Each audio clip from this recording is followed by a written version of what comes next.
everything stated in this video is my opinion and my opinion only. And just like everything else in these cases we discuss here on this channel, everything is alleged.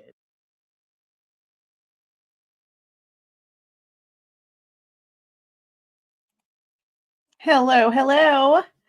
Hello. Are you guys ready? This was wild. We've got so much information, and I'm so glad to see how many of you guys are actually in there reading these documents and already being like, what's this and what's this and what's this? There's been so much. I warned you guys in yesterday's video, didn't I? Didn't I? I showed you guys how much was coming. I'm actually surprised it all came out today. Honestly, let's be so serious. Thank you for rejoining. Thank you for rejoining. Got something to say. Did you have to make a second account? What happened? Because you got a 2 right there. Well, that's new. Thank you for the 1999 Camera Obscura. And thank you for rejoining, Carrie, because I know that you've also been here before. Guys, there's a lot of information. There's a lot of information. My mind is a little bit blown. I know that it came in like groups of like 6 or 7, I feel like. Because whenever I first saw the text message information, there was like 7 or 8 new flags. And then I refreshed it a little while later and there was so many more. And then I refreshed it a little while later and like all the rest of them popped up. So it looks like they're up to date.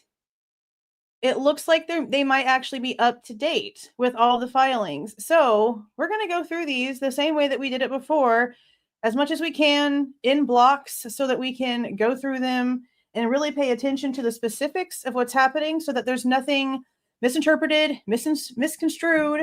We've got to make sure that we have it right. Now, there is information about an Amazon purchase. Yeah, they actually put it in there this time and included that he also bought a sharpener. But this is way before he even moved down there. And there's also a lot of questions on if this is actually the weapon that actually caused the wounds, because the wounds have been described so many different ways. And the police have never once come out and actually verified that the sheath found at the scene matched the wounds. That's number one. Number two, there was a knife that was found in Pennsylvania during his arrest. We've gone over it before. We'll probably end up going over all of those again, all of the Pennsylvania information all over again. Once all the new information settles down anyway, it's on the plan. And there's a knife that's number 1 on the inventory list, but still to this day, they state that it's not the knife. So if this Amazon purchase is the same knife that they've already like taken from his parents' house, and they're still saying it's not the one, then I don't know how well this is going to match what they're trying to say here. So it really just all depends on the rest of the information around it, but that's not what today's video is about. We're going to go through that specifically, go through all the past warrants. We're going to do it right the way we try to do all of them, because we're going to follow the evidence wherever it goes. And if they can prove that, to me, they still have to prove his location. And if they have people that are willing to go to great lengths to prove that they can prove he wasn't there because he really wasn't there, then a purchase, yeah, though it might look a little bit more not too crazy, because now we have something verified that's even more connected to the case. If it's not connected to what actually happened in way of wounds, in way of he's the one who actually had it in his hand and brought it in that house because he was actually there, then it still doesn't matter. Because again, he didn't take a K-bar that he bought months before he went there and suddenly grow Stretch Armstrong arms and do this while he wasn't in the vicinity of that house. So if they can't put him there, if they can prove he was somewhere else, then I still don't know what to tell people. If they can't prove he was there, then it really doesn't mean anything. But again, we're going to go through it and we're going to try to figure it out. Thank you so much for the 10 gifted memberships, Texas GG. And 5 more. It just showed me that right there. Where did it go? Where did it go? There's the 10 right there. And thank you for the $1.99. Music Love Tara. Hey, Christina. I haven't seen you over here in a while. How you doing? And then there's the 5 more. Thank you so much. And then the $9.99 from Bridget. Oh, I appreciate it, guys. Okay, let's get started with this. I saw it. I read it. I gave you the information. Some of you guys, a lot of you guys were asking me. I'm just going to put this out here now because I've seen this being a huge question. I'll answer this now. No, Layla, we already went through documents proving that he's already, like, he's not excluded from anything regarding Cyray. Well, let me read it so you guys know what I'm talking about. So I switched the subject. I promise you guys I'm trying to get better at that. If I need to slow down the chat, I think I figured out how to. So I'll try to do that here in just a second. Layla asked, JLR and Magnolia are laughing and saying Sai is out. Is that true? No, it's not true. Forensic Frenzy tried to say that before some months ago. And then in the drop of all the documents that were on like a temporary hold on February 24th that were being like redacted so that more could be released to us, there was information there about Cyray's testimony and him still being part of the defense team's expert witnesses. The only thing he's being excluded from is what I posted a video about yesterday, where when it comes to the hearing coming up on April the 9th, he and the other expert they're not going to be allowed to like actually give testimony. Whatever they have to say can apparently just be like presented to the court in way of their reports, their analysis, whatever their declarations are, and they can sort of just like hang out on the Zoom call so that they can sort of just like pop in if the judge decides to ask them a question or something needs to get clarified. But that's the only thing they're being excluded from. They're not being excluded from the trial. They're just being excluded from like being actually able to testify. But as for still being there, no. No, he's definitely still very much in the case. That's why I didn't understand why they were even saying that. I'm like, why even like make something like that up? Like, doesn't even make any sense to make something like that up. That's just wild. Thank you for the $4.99 Music Love Tara, and thank you for the $5 Layla, and thank you for the $19.99 1,000 Julys. I very much appreciate it, guys. I really, really do. Okay, so I'm just going to put this out here now. Thank you for joining Sadie. Thank you very much. A lot of you guys asked me about why I sounded the way I sounded about Yik Yak. Guys, do you not remember? Do you guys not remember who else has Yik Yak? Tell me in the chat if you remember from who people that have been here from day one know who has Yik Yak and why I was like, oh my God, whenever I saw that Dylan was on Yik Yak. Someone put it in the chat. I'm going to give it like 30 more seconds. Somebody, yep. Bryan Kohberger has a freaking Yik Yak account. There's a freaking search warrant for it. And I was like, that's why whenever I saw that, I was like, oh, that's interesting. Yik Yak is a very not a very commonly used situation. Okay.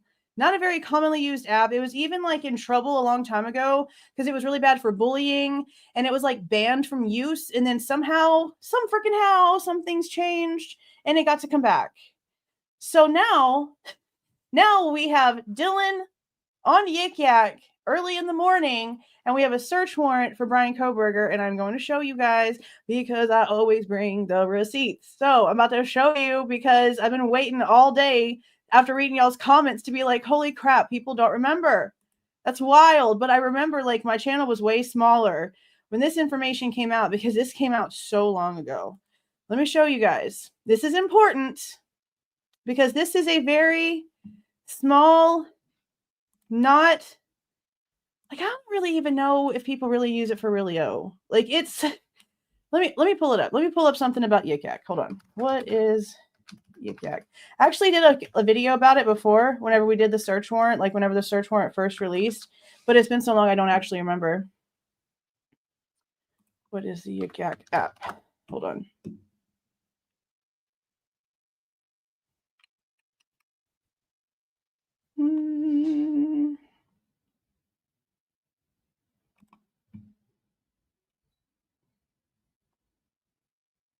Okay. What is Yik Yak? Local anonymous social media app rises from the ashes. Because remember, I said it got taken out. It got taken away. It got shut down. 4 years after it shut down, social media app Yik Yak is available to download again. The rights to the app were purchased by the new owners in February of 2021 with the intention of creating an authentic social media space free from the labels associated with other apps according to its website. What is Yik Yak? YikYak originally launched in 2013 and became a huge success in college campuses a year later, resulting in a valuation of around $400 million. What made the app unique was that all posts were initially anonymous and could only be seen by other users who were within the local area, with students often using it as campus community bulletin board. But it actually was really used for a lot of bullying and cyberbullying and harassment, and it got a whole bunch of people in trouble. Like there were cases, like there's names of minors and people that are not minors and all kinds of other things in this article. I'll go ahead and I'll just put it in here so that you guys can like read up on it if you want to. And I'm going to show you guys a search warrant, because the timing that she's on it and the fact that we have a search warrant that directly sort of links to the timeline with Bryan's name on it. I mean, I told you we're going to look at all the things, and I have questions about things. I'm not saying that they've chosen, that they've proven anything else. Again, location matters. If he's not there, then whatever. But if this proves that maybe the words victims really just stands for the ones that really maybe did lose their lives, and maybe they're not really counting Dylan as one, and maybe there's like a way here that maybe I don't know. It's just odd. Okay, look at this. Just look. Let me put this where you guys can see it bigger. Well, is that about as big as it's going to let me make it? Yeah, I guess it is. Okay. So let's go to the top. So I can show you guys like the whole thing. It was filed 3/7 of 23, the whole packet. This was part of a big drop of search warrants that ended up coming out. Okay. Let's keep going.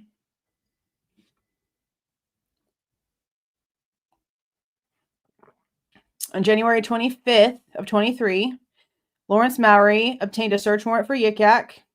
The search warrant was served on January 26th of 23.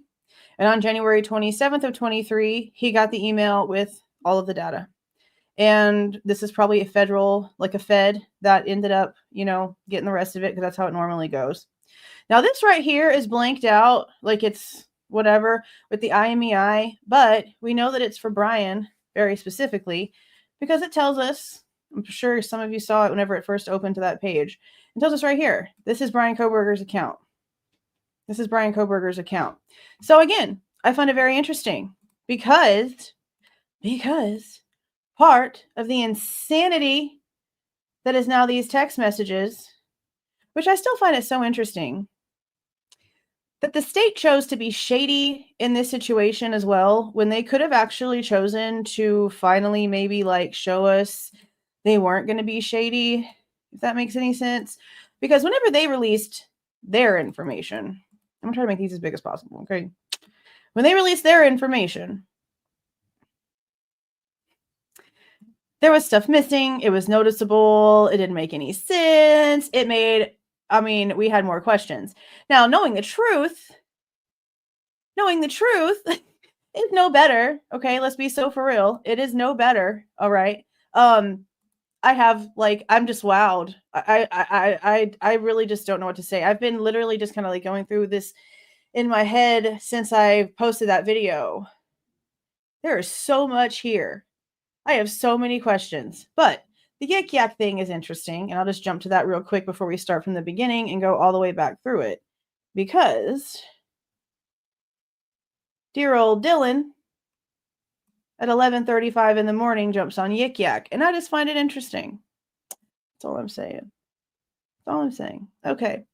I saw some colory things, so let me address and say thank you where I need to before we get started, because I'm about to run through these. And I'm going to look as much as I can over, but I'm really trying to I know my ADHD brain is going to go everywhere if I keep stopping everywhere, because this is just insane. And I know I'm already going to stop myself and just talk all over the place, because this is wild. And I think I'm going to go in and slow the chat down. Also, give me 1 second and see if I can figure out how to do that. I've never done that before.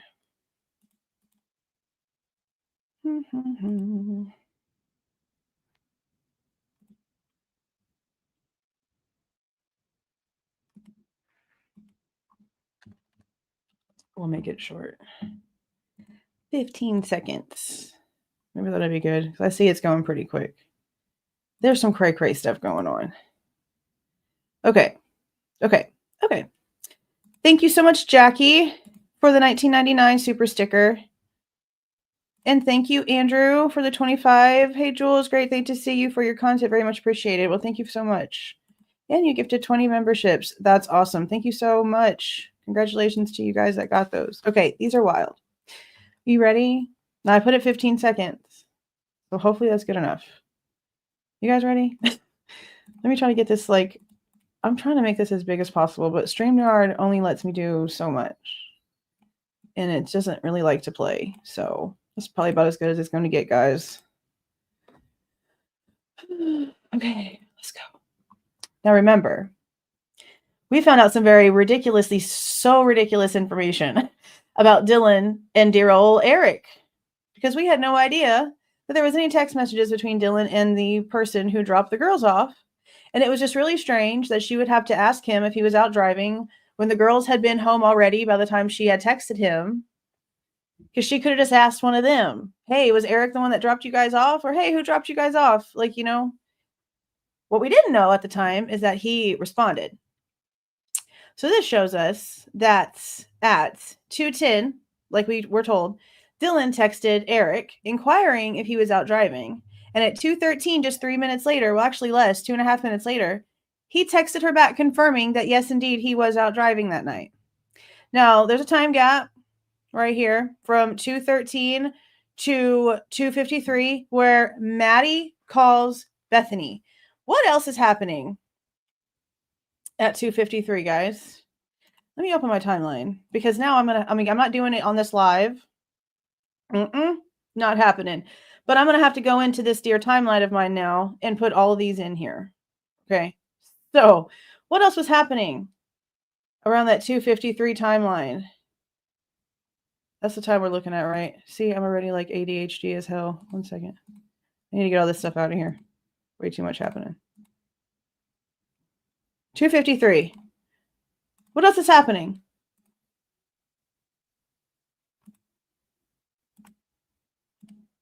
Maddie and Kaylee are calling the crap out of Jack. So Maddie also decides to call Bethany. Now we also have information about the white Hyundai Elantra in the PCA.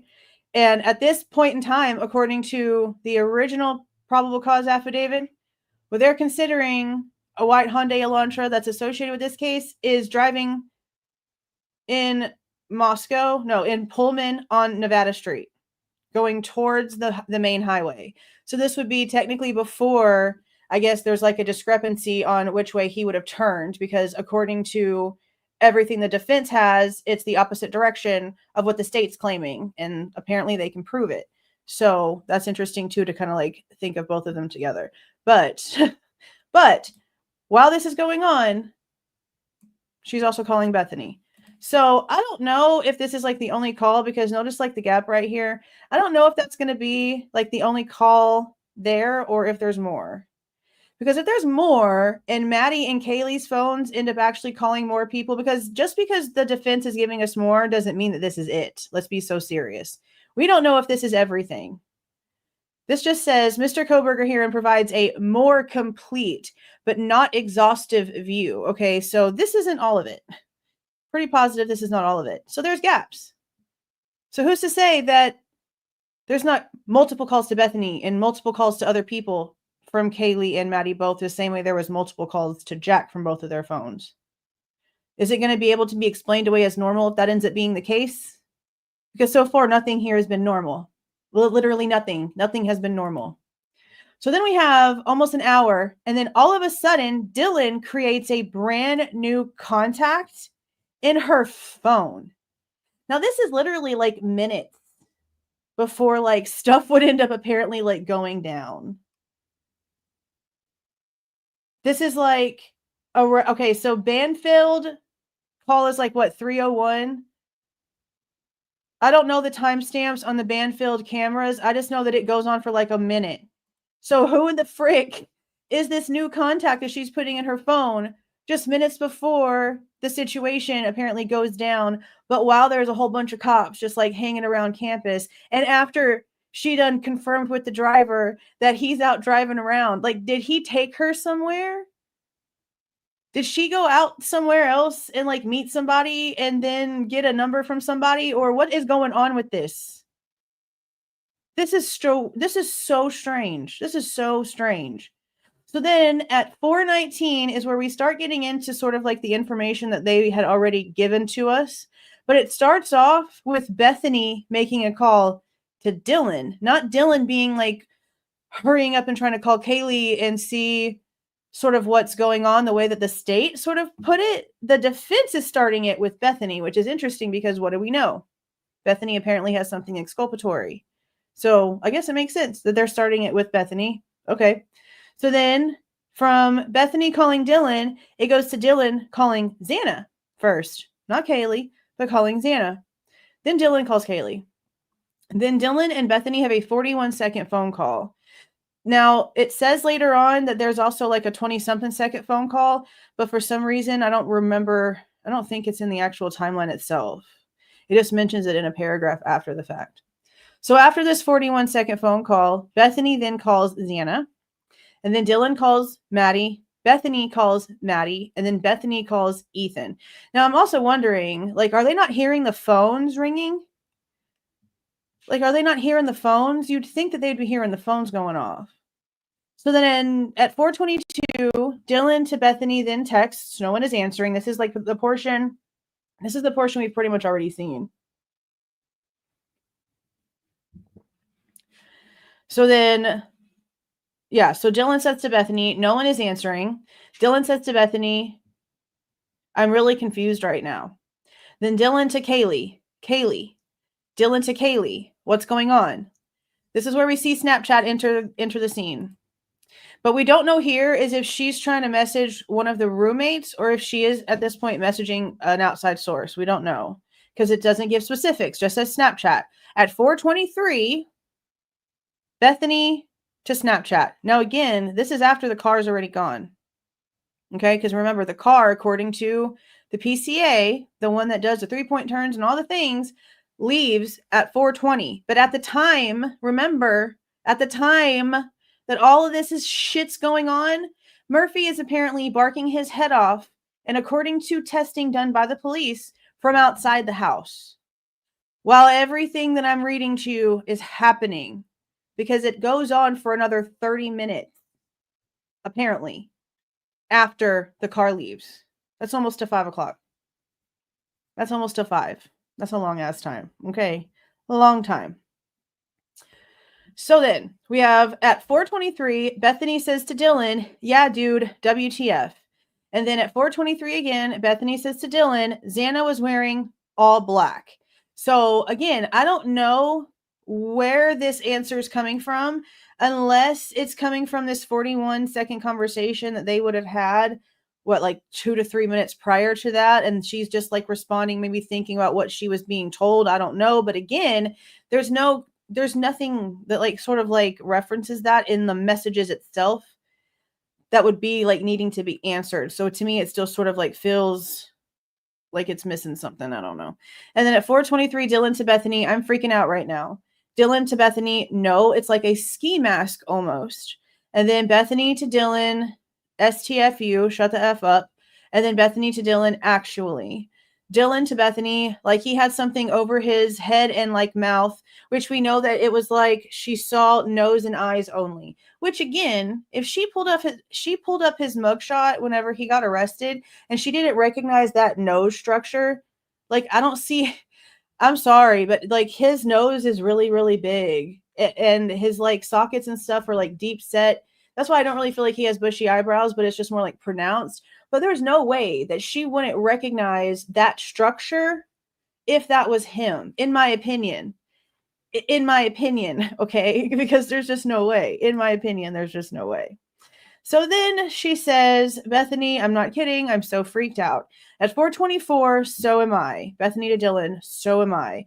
Dylan to Bethany, phone is going to die, F. And then this says BR, but like I mentioned in my little video, this is supposed to be BF, it's a typo. I'm not going to try to like say nothing else. It's a typo. It's a typo. It's a typo. Bethany to Dylan, come to my room.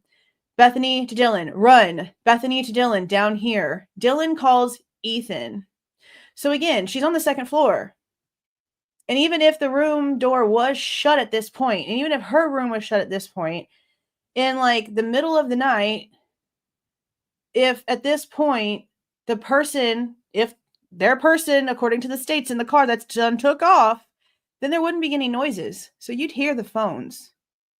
You'd hear the phones, in my opinion. Again, in my opinion. So then at 4:24, Dylan calls Bethany, or you know what? I said in the thing, and I mean it again. It doesn't say anything. Just says Dylan to Bethany. So I don't know if this was a text message, if this was whatever this was, but there's nothing after that. So I don't know if they just like were supposed to put something there and forgot to put it there. I don't know. And then Dylan makes an outgoing call at 4:27, an outgoing message on Snapchat at 4:27 twice by Dylan. And then Dylan calls Kaylee at 4:27. At 4:28, Dylan calls Xana. At 4:29, Bethany calls Maddie. 4:30, Bethany calls Maddie. 4:30, Bethany calls Kaylee. At 4:31, Bethany calls Kaylee. At 4:32, Dylan texts Kaylee.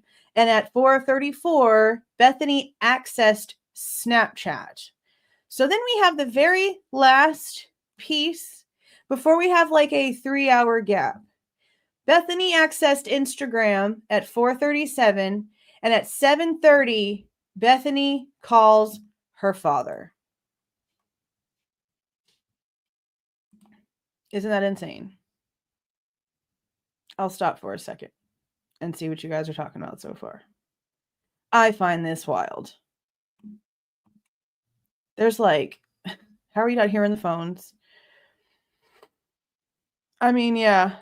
I want to know. I just saw it. Yeah, it's going to have to, because there's a lot of this that is like got to be missing. And like some people are like, oh, there's like, that's where they were asleep. No, like I was talking to a friend of mine earlier, and I agree completely with what he said, because I've lived this. I've lived a traumatic situation where I had been drinking a little myself. Crazy stuff happened. I felt like I pretty much instantly sobered up. I was like full of adrenaline for like ever. And I stayed up forever because I couldn't shake it. And then by the time I finally shook it, like 12, 24 hours later, I crashed for like 12 hours straight. With all this going on, and as scary as they're trying to act like they were, and how they're both acting like something's happening here, if they would have both went to sleep, that little 3 hours, no honey, I don't think so. More like 10, 12, no. There's a gap here because there's information that's just missing that for some reason they just don't want to share, or maybe it's not deemed redactable instead of sealable. You know what I mean? With the way that the judge is doing stuff now, that's very possible. So there's, in my opinion, just no way. There's literally no activity between this. But this also proves right here that Bethany called her parents, at least before Dylan, that we've been seeing so far, because Dylan didn't contact her dad, according to what the state told us, until closer to the 911 call time. Bethany's doing it at 7:30 in the morning. 7:30 in the morning. Now, remember, in the very beginning, we had a woman, I believe it was a woman, I could be wrong, but there was a neighbor, and I mentioned it several times. A neighbor came out and said that sometime between like 8:45, 9 o'clock in the morning, they went and took their dog out for a walk, and the front door of King Road was wide open. We've heard that for a long, long time. And then whenever Christy Goncalves started coming out and talking to Drunk Turkey, it came out that they were basically told that the slider was the one that was open the whole time. So that would be like, if both true, both doors are open. Because if Hunter Johnson and them are just getting there and the door's already open because they're like expecting them or whatever, then they maybe wouldn't think anything of the other door being open. Maybe, I don't really know. There's so much going on with that, because to me, in my opinion, this definitely, like everything that every freaking thing when it comes to these girls, it's like they literally knew exactly what was going on, at least to a point to where they really should have like known to do the right thing. And it feels like they were getting help on what to do, and that this is like more of a sign, in my opinion, of a definite cleanup than anything else. Because you're calling parents, you're taking freaking photos, as we're going to get to in a freaking minute. You're doing stuff on Instagram, on all these different things. There's just no way. There's just no way this is an innocent ass timeline. I don't give a damn. I don't give a damn what anyone says. This is not an innocent timeline. I don't give a hot damn. It's just not. Okay. 7:30 in the morning, Bethany calls her father. Then 30 minutes later, Bethany calls him again. Now, I don't know if there's anything in between this or if he just didn't answer the phone and she didn't try again for 30 minutes and didn't do anything else for 30 minutes. This is all we have. Then at 8 o'clock, I guess because dad doesn't answer, she then calls another number. It doesn't give us who, if it's a parent or anything, no, nothing, just another number. So curious as to who that could possibly be. Then we have 8:01. Bethany calls home. I believe this is probably like her parents' house number because they're probably neither one of them at this point answering their cell phones. And then at 8:02, she calls her mom. And at 8:09, dad calls Bethany. So dad's phone finally calls Bethany back at 8:09. Now, from 8:05 to 10 o'clock, Dylan is on Instagram. That's 2 hours. That's 2 hours after all of this that she's just scrolling on Instagram? Or is she having conversations about things and making plans and trying to figure out what the frick to do for 2 hours on Instagram? Thinking because it's social media, it can just be deleted. Because who knows what they're really thinking, right? Right? At this point, like who frickin' actually knows? This right here, though. What is this? 8:41 to 8:42, Bethany takes photos of freaking what? Because you're texting them to your, like, mom, maybe? Maybe not. I don't know. I don't know. But what are these photos that you're taking in the middle of talking to your family? Like, if you got mad at Brian Laundrie's parents for lawyering up before Brian Laundrie even got back to his parents' house, there's no way that you can't be mad at what's happening here. I'm sorry, because the two things are exactly the same.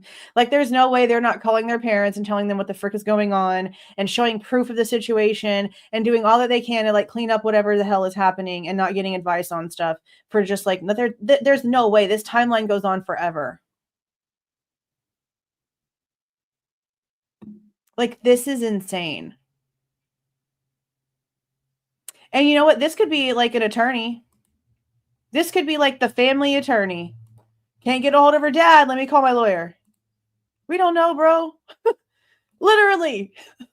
Literally. We don't know. What the frick is this?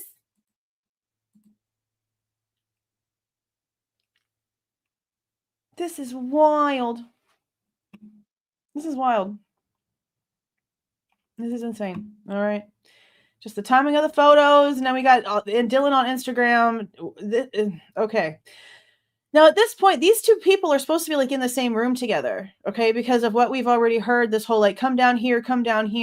And then at this point, I'm just going to assume that she like maybe calls Ethan before running out of her room. Dylan maybe calls Ethan's phone before running out of her room. And then maybe this is like a text message to her about whatever she's about to do or whatever. But I think somewhere between 25 and 27 is most likely whenever Dylan got to Bethany's room. Because at that point, you really don't see any other communication until... I mean, actually, you don't see any communication at all between Dylan and Bethany. So, in my opinion, sometime between 4:25 and 4:27, is that what I said? Something like that. Sometime between 4:25 and 4:27 is probably whenever Dylan got down there. Unless this outgoing call right here is Dylan to Bethany saying, hey, I'm on my way. You know, or maybe being on the phone with her as she was like running down there. Like, we really don't know. And maybe she started Snapchatting as soon as she got down to Bethany's room. But I feel like it was around this time. Just based on this. And again, that's just based on this because we have like so much missing. We have so much missing. Okay. So when like along with the 2 hours that they already have Dylan on the Instagram stuff, they also have from 10 to 10:01 that Dylan has messages incoming and outgoing on Snapchat. Then from 10:03, Dylan on Instagram. From 10:03 to 10:04, Dylan on Indeed. This is a weird one, guys. Like, Indeed is a weird one. because that's where you go to look for jobs. Now, I know that Kaylee had a situation on LinkedIn, and whenever I first read this, my brain, for some reason, thought it was like the same thing, so I had to go edit out what I said, because I was like, holy crap, do you guys remember Kaylee's LinkedIn? Not even like thinking, duh, stupid, you just read Indeed, not LinkedIn, but I was tripping out because of the information, so I forgave myself. But anyway, Indeed is another job thing, though, just like LinkedIn. So you looking for a job while you're trying to call your people and see like what's happening and what's going on? Like, I'm not really quite understanding what's happening here. I'm really just not. So then at 10:04 to 10:23, Dylan has messages incoming and outgoing on Snapchat again. Then at 10:23, Dylan sends a text to Maddie. So it doesn't show Dylan texting Kaylee first. It shows text to Maddie, but they have her texting Kaylee in the States one, I believe, in the document. Because I believe I did see that a little bit differently. Then at 10:24 and 10:25, Dylan's on Instagram. At 10:30 to 10:45, Dylan has messages incoming and outgoing on Snapchat. Now, JM, let me grab my phone, because I've asked who in the frick JM is, and the main answer that I keep getting is, my friend sent it to me and it matched every comment. Some of you will probably have it in the chat by the time I even get this text up. My phone is so slow. Bethany's boyfriend's sister. Her initials are JM.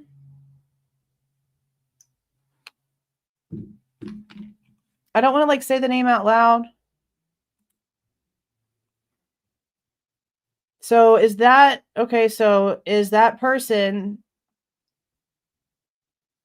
Okay, so it is the same person.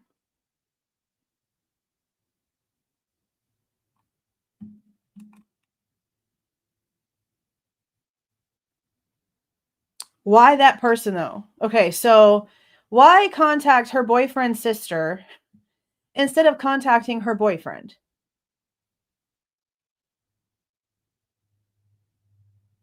Why are you contacting your boyfriend's sister instead of your boyfriend? That doesn't make sense to me. Why wouldn't you be contacting your boyfriend to come and be your big protective strong boyfriend he's supposed to be? Why are you contacting his sister?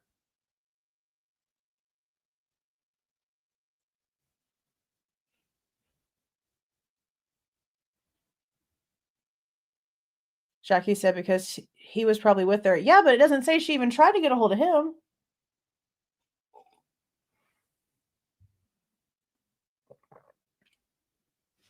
Wait, what does it say? Oh, actually, yeah, I did read it backwards. You're right. Who said it? Yeah, Bubbly had it right. It is. So at 11 something, this person texts Bethany. Okay. So just like normal then? So just text messages like normal? Because that's kind of random. I wonder if they had plans that morning, and maybe that's why she was messaging her. So her boyfriend's sister messages her at 11:21. It was Sunday. Maybe they had plans. So at 10:56 to 11:29, there's Instagram messages and Snapchat messages going back and forth with Dylan. And then at 11:29, Dylan texts Kaylee. Then at 11:29 to 11:32, Dylan is on Instagram and also messaging on Snapchat again. So it looks like there's like a conversation she's going back and forth on. Almost like she's like getting notifications, like clicking on them and then like responding. Now again, at 11:35, Dylan's on Yik Yak, and I showed you guys, and I'll open it again because it's so far like really the only one really like thing I've seen sort of that sort of has like some sort of internet connection, but again, it's not to the victims. It's to Dylan. This is a warrant, search warrant for Bryan Kohberger's Yik Yak account. So I don't know. This is so far really like the only thing I've seen that is really a connection. And it's just because it's a social media platform. It's one that has an interesting background to it. That's known for not being, very well I guess, regulated, honestly.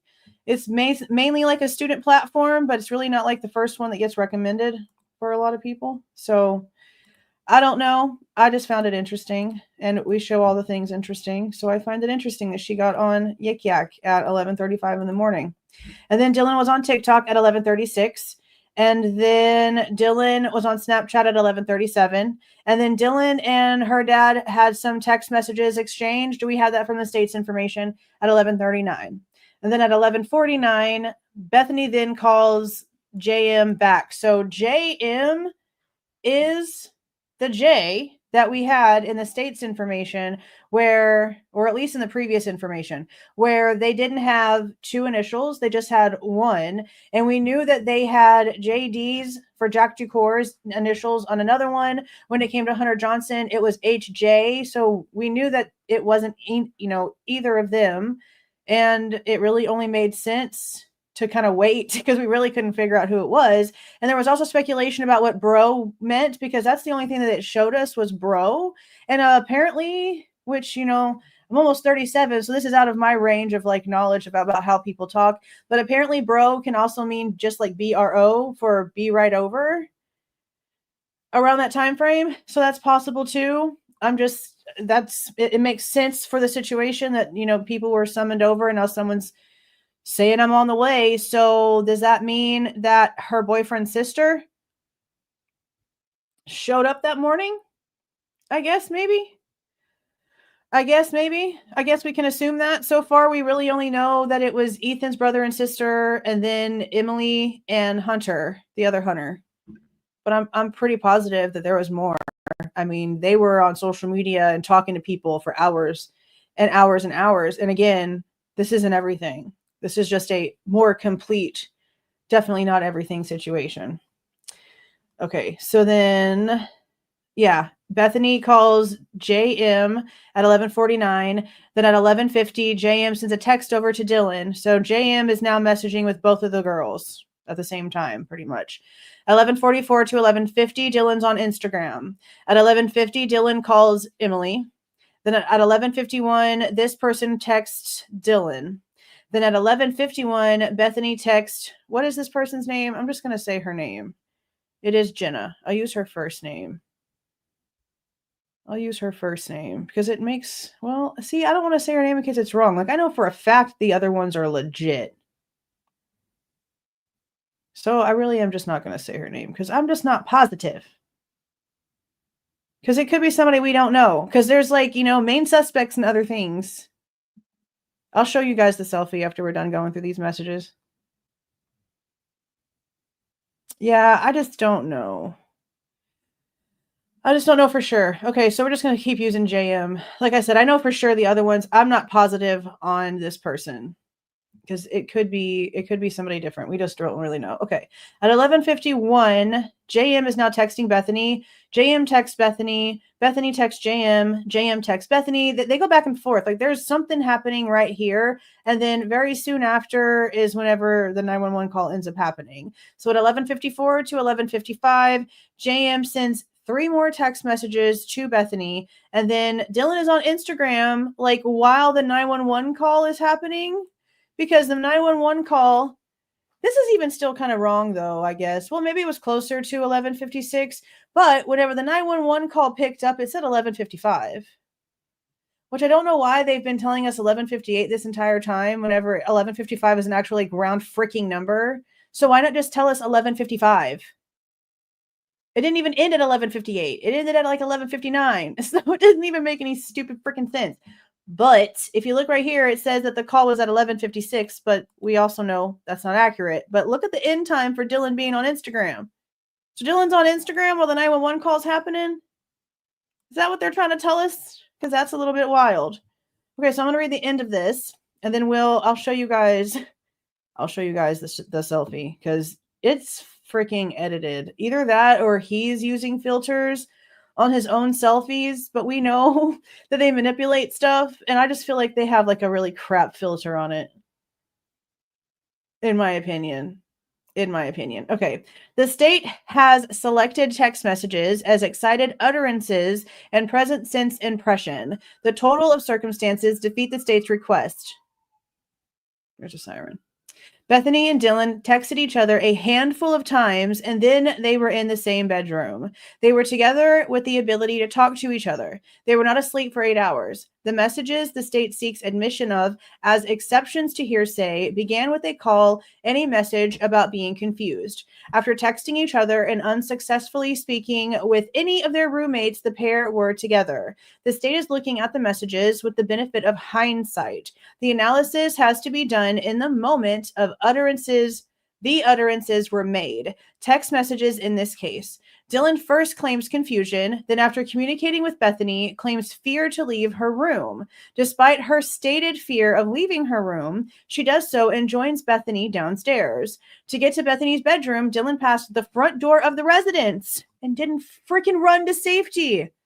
Freaking out about what's happening, trying to get away from whatever the freaking is happening, but not enough to where you're actually running out. Like, you're locking yourself in the bottom of a freaking house, technically, like, not knowing if the person is gone, if the people are gone, if the situation is over. I don't understand. I don't understand. Bethany was steps from the front door. Neither of them left the house. Neither of them called friends and family or law enforcement for help. But they did, though. Not for, like, help leaving, but, like, help for other things, obviously, because what the frick is happening here? Instead, both have a substantial amount of activity beginning in earnest less than 4 hours after Dylan made her way to Bethany's room. Bethany and Dylan communicate with friends and parents, and Dylan is on social media. The second grouping of message the state claim fit within the exception to the hearsay rule are those from Dylan to her roommates beginning at 10:23, 6 hours later. The state claims Dylan woke up and realized her roommates had not responded to her earlier text. The state is wrong. Dylan was awake. Yeah, the whole thing about them being killed in their beds was a lie from the beginning, and them being asleep for 8 hours was a cover-up story. Like, it's been from day one, but it's still shocking because holy crap, to read it is just like insane. She was messaging on Snapchat, she was on Instagram, and she texted with her dad. And this is not an exhaustive list of activity on her phone. She was with Bethany, who was also communicating with her parents and then later her friends. Kohberger urges the court to view the state's request with consideration of the complete picture. The state has to ask the court to look at a timeline, and Mr. Kohberger urges the court to look at everything that occurred during the timeline. The state's motion should be denied. Yeah, look at everything. Look at everything.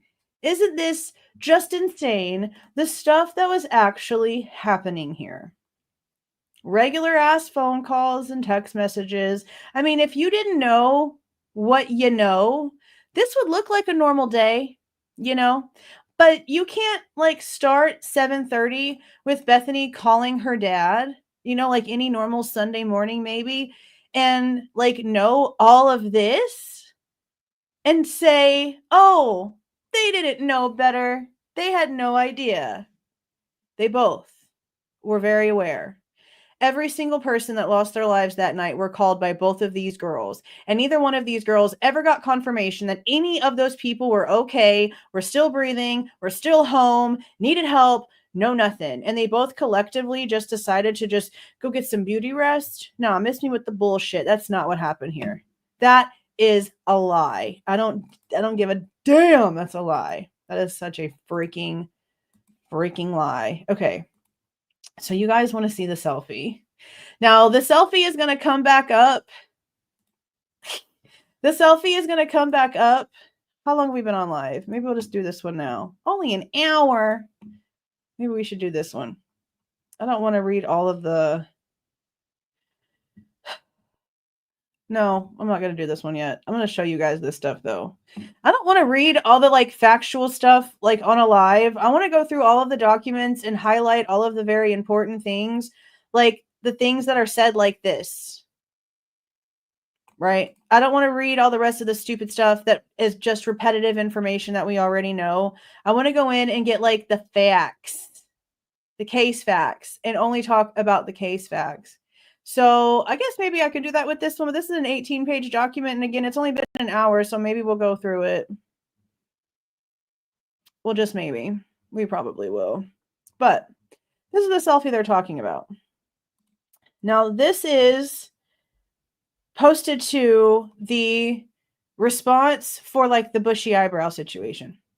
Now, he apparently, I don't know if it says it in this document. I'll show you where Bryan Inton said it, because Bryan Inton said that this was taken like a few hours after, like a few hours after the murders that morning, apparently. I typed in like morning and like a couple different words on the document under Control F and tried to see where it said that. And I didn't see it, but I could have just missed it. It might actually say it. Okay. Here's his post that he posted, I don't know, 6:16 p.m. It says, the prosecution plans to show the jury this photo of Bryan Kohberger taken from his phone hours after the murders. They say whether or not Bryan Kohberger can be described as having bushy eyebrows is a factual determination to be decided by the jury. Well, in my opinion, it's really kind of like more of an opinion, it seems. Let's be so for real. But this looks very like drowned out. It looks very drowned out. I'm not really quite sure here. But to me, does this look like a shower curtain to you right here? Like it looks like the shower curtain's still here. I don't know. No, I don't know. I don't think so. Like I'm seeing like this white piece right here. Can you guys see my mouse on the screen? I guess y'all can. I can't. Can I like, I don't think I can save this. I don't know how to draw on this. I can't draw on this. But there's like a piece right here. And it's like white and it's not a straight line and it's not a straight curve. It sort of has like, it has like a wave. It goes like this. Like this looks like the plastic shower curtain thing. So for people, right, it's the freaking shower curtain. So I heard that JLR is out there trying to say that it's like, no, that this is proof he took the shower curtain down. Does he have that little piece like edited out on his stuff when he's saying that? I don't know. I'm asking because I'm looking at this and I see a shower curtain. I see a shower curtain. I'm just saying. And I got it straight off Twitter. I didn't even like download it. I didn't edit it. I can't even edit on nothing to even point out what I'm talking about. This is coming straight from the source. This is a shower curtain. It has to be. Like I said, it's not a straight line. It looks sort of see-through-ish. Like it's just like the plastic liner. Right, that's what I said. That's what I said too. That it looks like it is like, yeah, because his skin color matches his wall. The skin color matches his wall. Like, I know I'm pasty. I know he probably pasty too, but that's a little bit excessive. That's a little bit excessive. That's a bit excessive. Okay, so I guess since we're looking up that, let's go ahead and read the bushy eyebrow doc. And I'll label this one so that it shows that we also went over the witness identification by bushy eyebrow. Now, I know that everyone is really curious about the Amazon one. I've gone through a lot of it, but not all of it. So what I'm probably going to do whenever I get off this live, we're going to read this one and then I'm going to get off. That's what's going to happen. I'm going to go over the Amazon stuff and I'm going to see if there's like, there should be two. I'm going to assume there's two. Let me show you guys the thing. I don't know if there's two, but there should be like a response from both sides at this point for the Amazon stuff. Because I know that before in the court hearing, was it the court hearing or was it I have to go back and find it. But I know that either in the court hearing or in one of the documents, they were talking about how just because somebody purchased a certain thing with their card and it came to their house meant that item was for that person. So I don't know if the thing about the household account that they were mentioning was the fact that it was like a household account that Bryan and his family, like his mom and his dad and his sisters all used. I don't know. I don't know what the facts are on that, but I'm going to get whatever the information is on here and I'll do a video that has all the updated information, go over all of it. And I'll try to get one out. I'll try to have that edited and out for sometime in the morning so that the Amazon information itself is by itself, just structured and specific by itself. But this is all the new stuff. This is all the new stuff so far. So as you can see, we have everything when it comes to the defendant's response for the death penalty comments, people in the courtroom, the IGG evidence exclusion, which annoys the crap out of me because the majority of everything that we have seen in court, the majority of all the tax dollars that's been spent in this case has been over this damn IGG, and that's just insane. There's some information. I really hope that they are laying into them about this damn dollhouse. Like, I hope they say something about that dollhouse in this demonstrative aid one, because that's just a disaster. The self-authentication of records, that crazy list of stuff that we went through. That's one of the, okay, so here's one right here for the Amazon click activity, the state's response. So I guess, is there not one for the defense? Because they should have said something back by now about it, because I think they had one too. Okay, we're going to make it a subject by itself so that I can bring up all the documents that came along with it. So let's go back to this one. Let me get all this stuff off of here so that I don't have 1,000 distractions. That picture is wild. It's like so beige. It is so beige. It is really wild. Okay. Witness identification by bushy eyebrows. Comes now the state of Idaho. Again, this is a state document. By and through the Latah County prosecuting attorney, and hereby responds to defendant's motion in limine number 7 regarding witness identification by bushy eyebrows. Let me make it a little bit bigger. Defendant's basis for this motion are the Idaho Rules of Evidence, Rules 403, 601, and 602. Applying the Idaho Rules of Evidence to the facts of the case at hand, the court should find Dylan's description of the intruder, including that he had bushy eyebrows, admissible. The state incorporates its previously filed state's motion in limine regarding text messages and testimony, as well as the state's motion in limine regarding the 911 call, into this response, to the extent that the state is referring to any exceptions to the rule against hearsay as anticipated evidence. Facts. On November 13th of 2022, sometime before 4:19 a.m., Dylan observed a person inside her residence, which she shared with her 4 roommates at 1122 King Road. Dylan placed... Okay, yeah. So they're going off of, Dylan's phone records. Dylan placed several phone calls and sent several text messages to her roommates. The only roommate who responded is Bethany. They had 2 short phone conversations, 24 seconds. This is the extra one I mentioned earlier, and this is the 41-second one that they had in the timeline. So even just this right here is proof that that little timeline they gave us is truly not everything, because for some reason they chose not to input this little 24-second call. And this one of these probably explains the answer to why they're even mentioning, out of what seems like the blue, that Xana was wearing all black. Within those phone calls and text messages, Dylan relayed to Bethany she saw a person in the residence wearing black, and he had on a ski mask that covered his forehead and mouth. On November 13th of 2022, at approximately 11:56 a.m., a 911 call was placed from 1122 King Road for a reported unresponsive female. That whole thing is just so wild. I just keep on going back to, how could nobody mention blood? How can you sit there and be in a house where you heard all these crazy things, and the story doesn't even add up for how the 911 call even came to be? Because again, we were told by the Goncalveses who came out here talking that Hunter Johnson being called over and getting that door open, getting a look inside and seeing what actually happened to Xana and Ethan was the reason why the 911 call was made in the first place. But it turns out that you literally hear that going down as the 911 call is going on, which makes it not the reason why the 911 call was made. So that changes so many things. That changes a lot of things. And it's really wild, the different variations of things that have come out for this entire situation. Truths don't change. Truths don't change. Lies change. Lies change because you can't keep up with them and you can't keep the details straight. And that's why it's an ever changing story. The truth stays the same. Literally nothing has stayed the same in this entire damn thing. This is so ridiculous. Okay. The caller stated one of the roommates was not waking up. Transcript from the 911 call. The caller stated, "Oh, and they saw some man in their house last night." Yeah, again, like it was a forethought. Now this is again someone that was called over by the girls, and for them to be telling the upfront story of she won't wake up, she drank too much alcohol the night before, she's not waking up, we can't get her to wake up. Oh, and by the way, that's because it was told to her that way. That's how the story was said to her.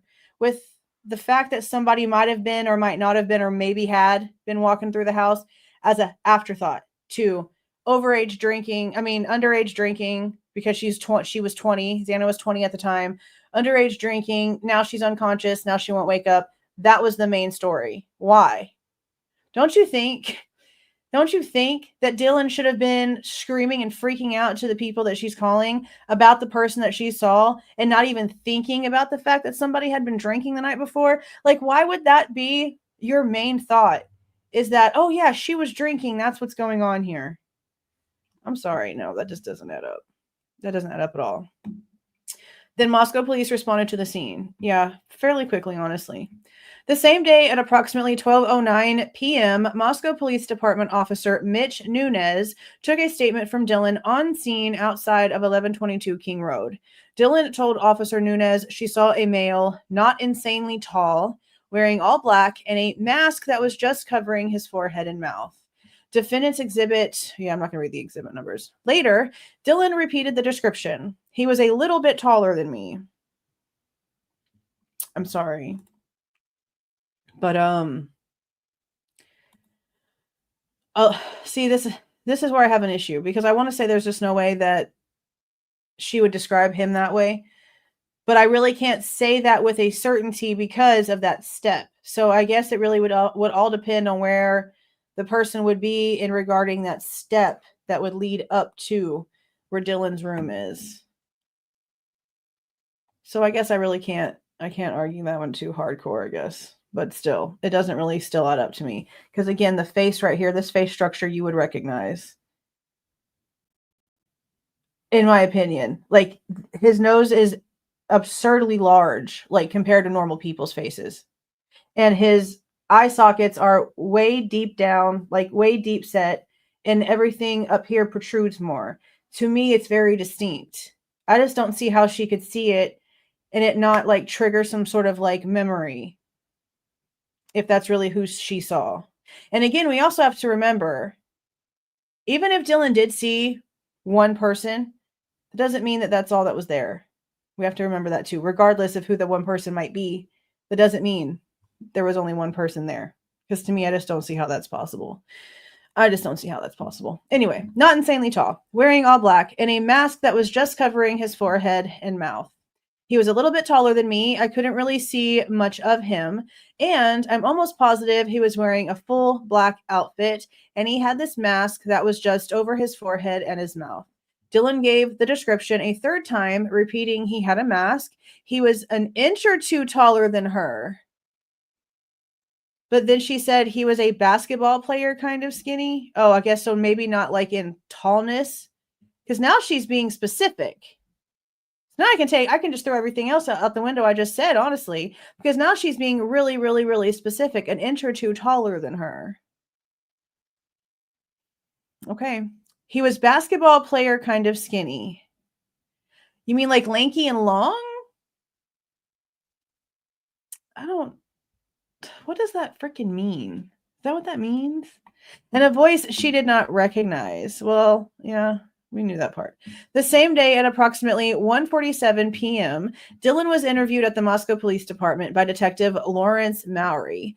During this interview, Dylan reported she saw a white male she did not know, maybe my height, a few inches taller, skinny, athletic built, wearing all black, wearing this mask that covers just his forehead and here. Regarding his height, she reported, I'm 5'10". Damn, so I was right. I thought maybe I heard 5'10" on accident. Or maybe it was associated with something else. So Dylan is tall as cramp. Dylan really is 5'10", broski. So man. Okay. So he's probably around 6 foot, she said.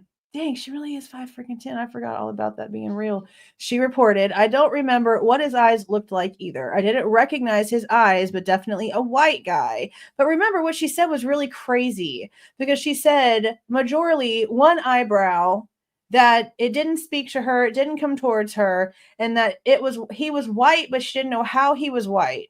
She just knew he was white. That's a very strange thing to say. I don't know how he was white.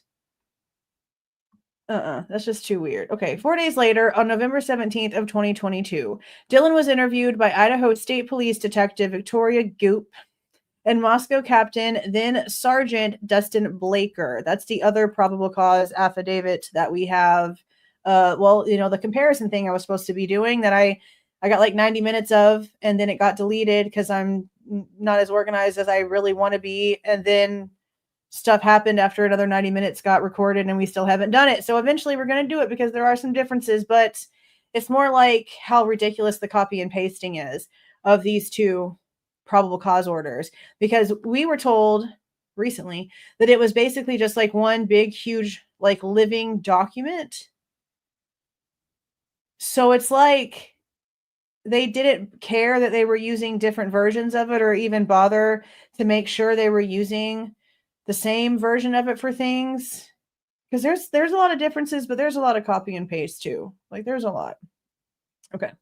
Dylan gave a detailed recounting of what she did on Saturday, November 12th of 2022 until she went to bed at approximately 3:20 a.m. Okay, so that's a whole nother time frame.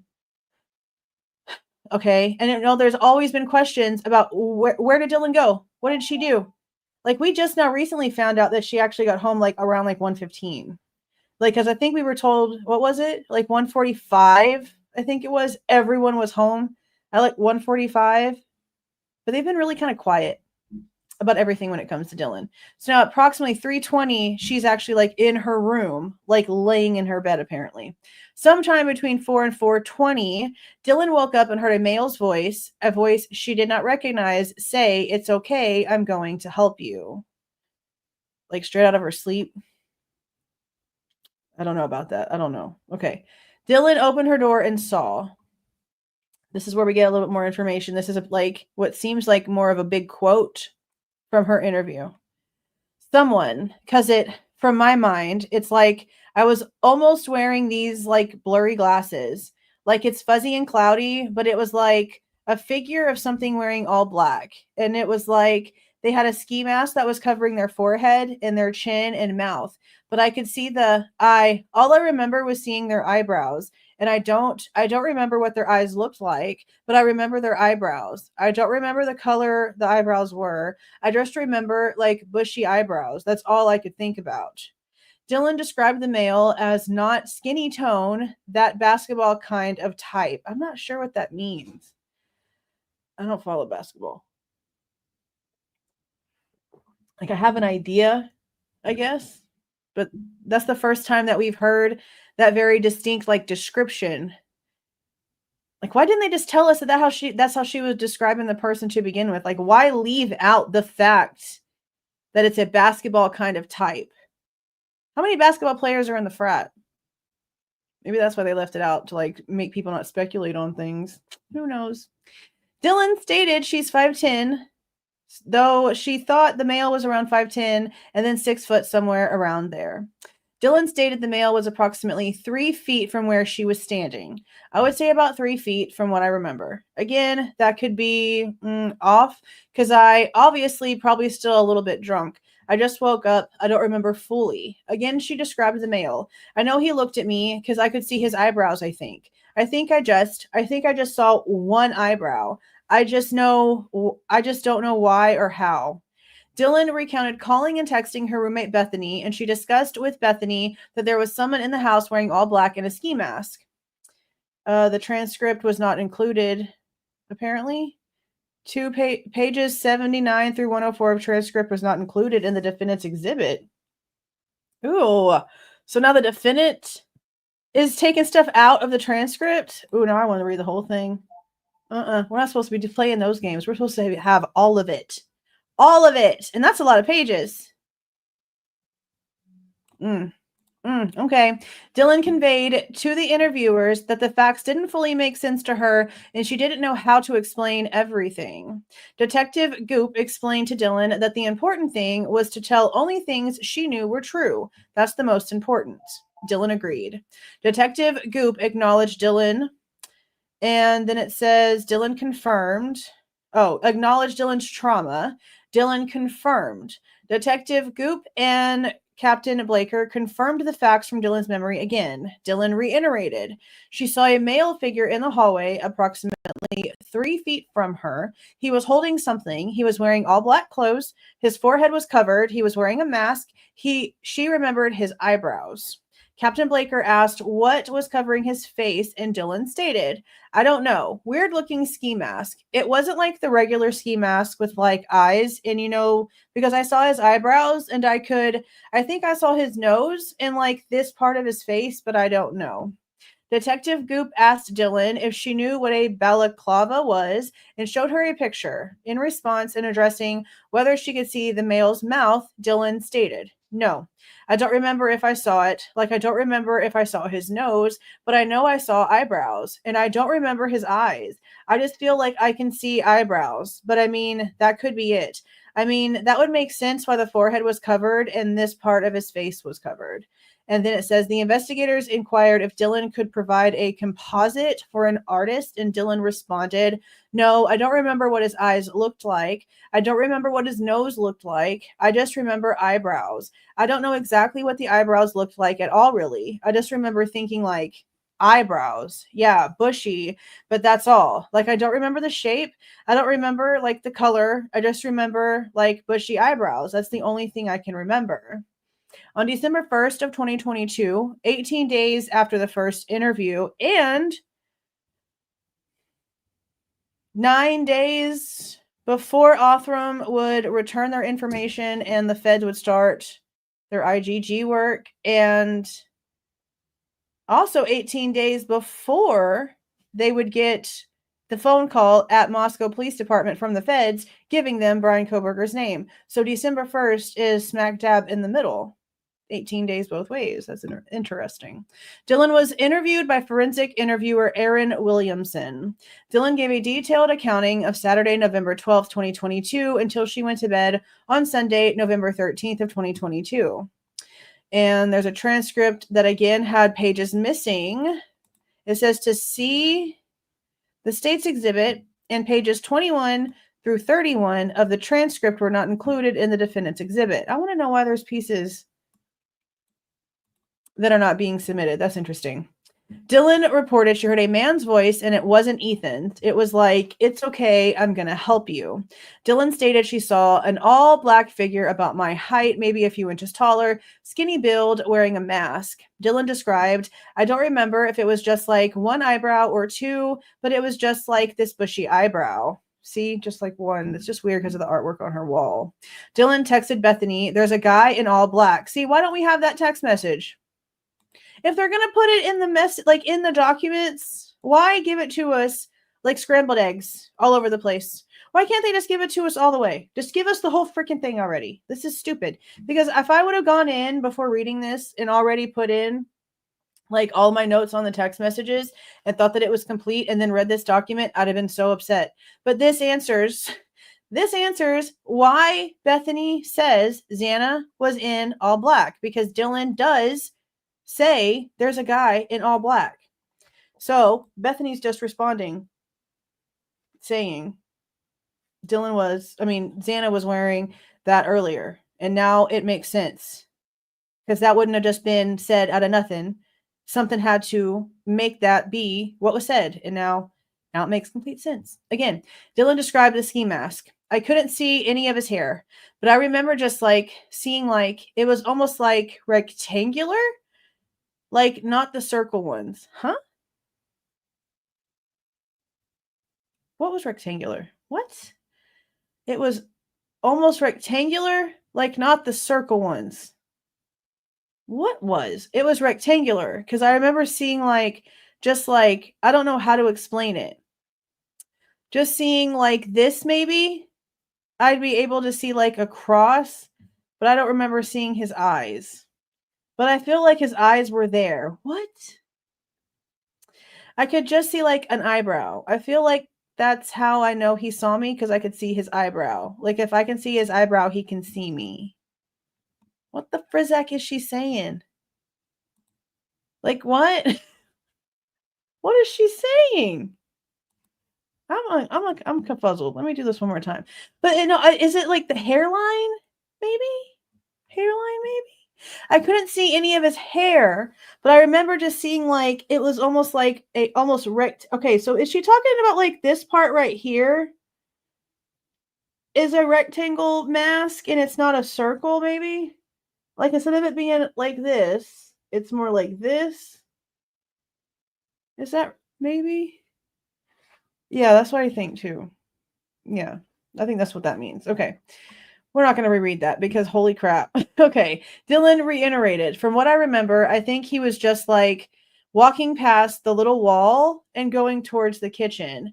And I don't know. Like, I just remember seeing an eyebrow. I don't know why I just see one. It was just like one bushy eyebrow. I don't remember the color, like the full shape. I just remember it being bushy. Okay. She described his clothing again, stating the male was wearing black long sleeves, black pants, and black boots. Okay, well, now we have a freaking outfit. So, how does this turn into a fireman? How does that turn into a fireman?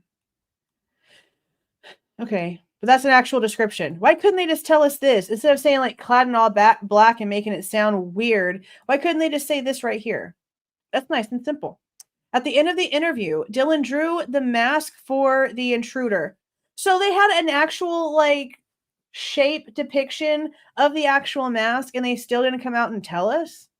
While drawing, she gave a consistent description of the mask and noted the eyebrows. I don't remember if I saw one or two. Like it was just weird. Wow. This is wild.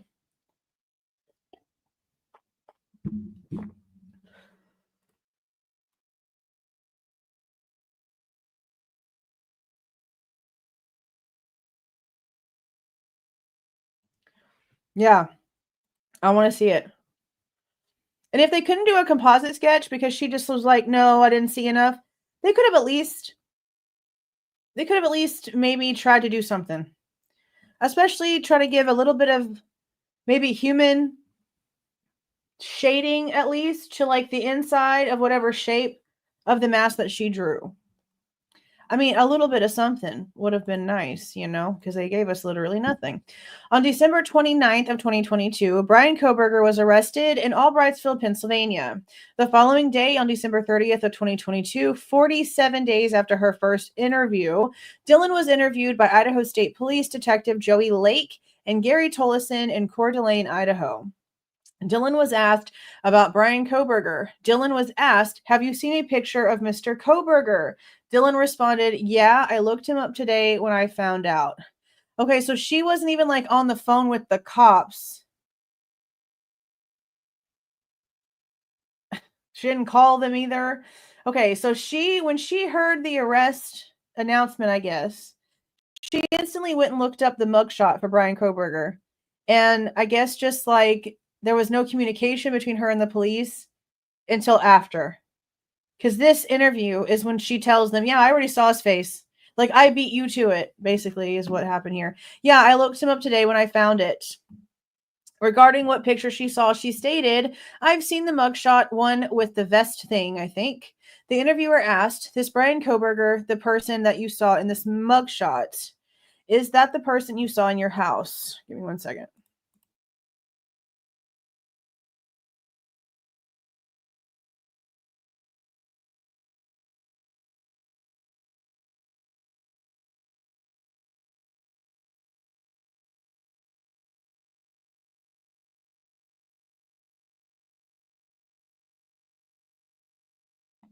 Okay. Okay, Dylan responded, "I have no clue. From what I remember, I just remember seeing this figure that was like not fat, obviously, but more of like the skinnier tone build and some mask on. I don't know what the mask exactly was." Okay. But when I thought about it, it was just like covering here and here. I don't know if it was covering his mouth, his nose, or below his mouth and nose. I just remember knowing that he was white, but I didn't know how he was white. So Ann Taylor really wasn't exaggerating. She really did say that. I didn't know how he was white. I just knew he was. And this knowing there's like I knew he had looked at me because of the bushy eyebrow. Uno. That's all I remember. But I have no idea what he looks like. I don't like, when I looked at his picture, nothing came back to me at all. Nothing. Not even a little bitty hair on the back of her neck. No, nothing. No, nothing. So that, like, I don't know. I feel like if I saw that, my mom would be like, oh yeah, that's him. But it just, I don't remember at all. Nothing. Not even a little tinge. That's wild. Regarding Dylan telling Bethany the male had a big nose. Oh, nope. I remember, but I don't remember a big nose at all. Like, at all.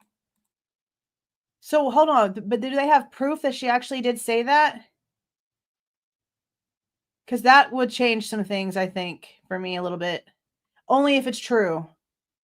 I'm getting ahead of myself. Okay, hold on. Oh my gosh. Okay. Regarding Dylan telling Bethany the male had a big nose, Dylan stated, all I remember, but I don't remember a big nose at all. Like, at all.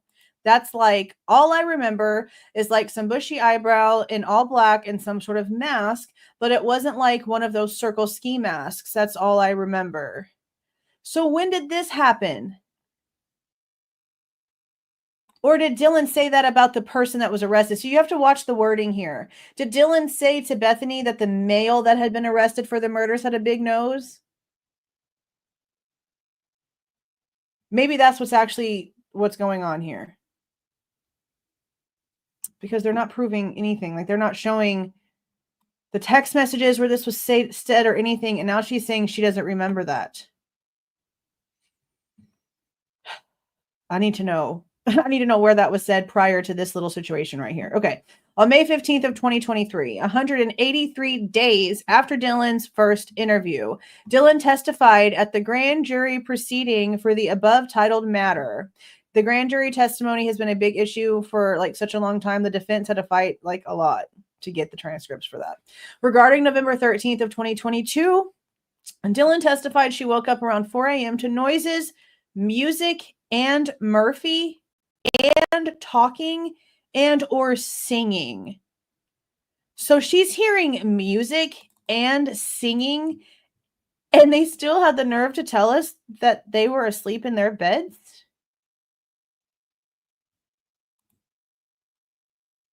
And honestly, does that not go better of what we heard in the beginning, that Dylan apparently had opened up the door and yelled, shut the F up the stairs because she was actually trying to go to sleep? Do you guys remember that? You guys remember that? Music, Murphy, meaning Murphy was barking, music was playing, people were talking, and they were singing with the music playing.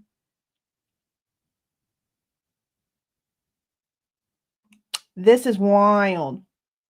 This is wild. Okay. Dylan testified she opened her door and heard a man's voice say, "It's okay, I'm going to help you." And I didn't know who the man's voice was. Dylan testified she opened her door again and saw a figure in all black, which I believe was a person. She thinks is a person. Which I believe was a person. So she's not even sure if it was a human. I knew this person who I didn't know was a person for sure. I knew this person was white. I don't know how, but I just knew it. Knew it was a male. I think I knew that because of the voice. The person was around my height or a few inches taller. And then I knew his build wasn't like scrawny and he wasn't fat. So I figured he was like the basketball toned lean build. So she's mentioned this whole like basketball build several times in apparently several interviews. Why wasn't that the description that they used? Why was that not the description that they used? That's so stupid to just not use that very specific word.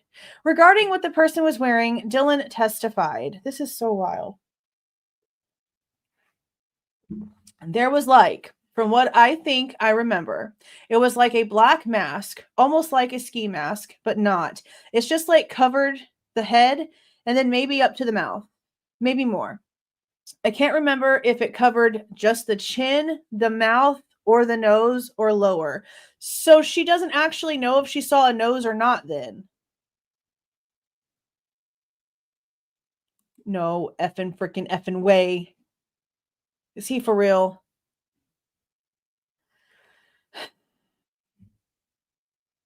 I'm going to refrain tonight. I'm just going to refrain.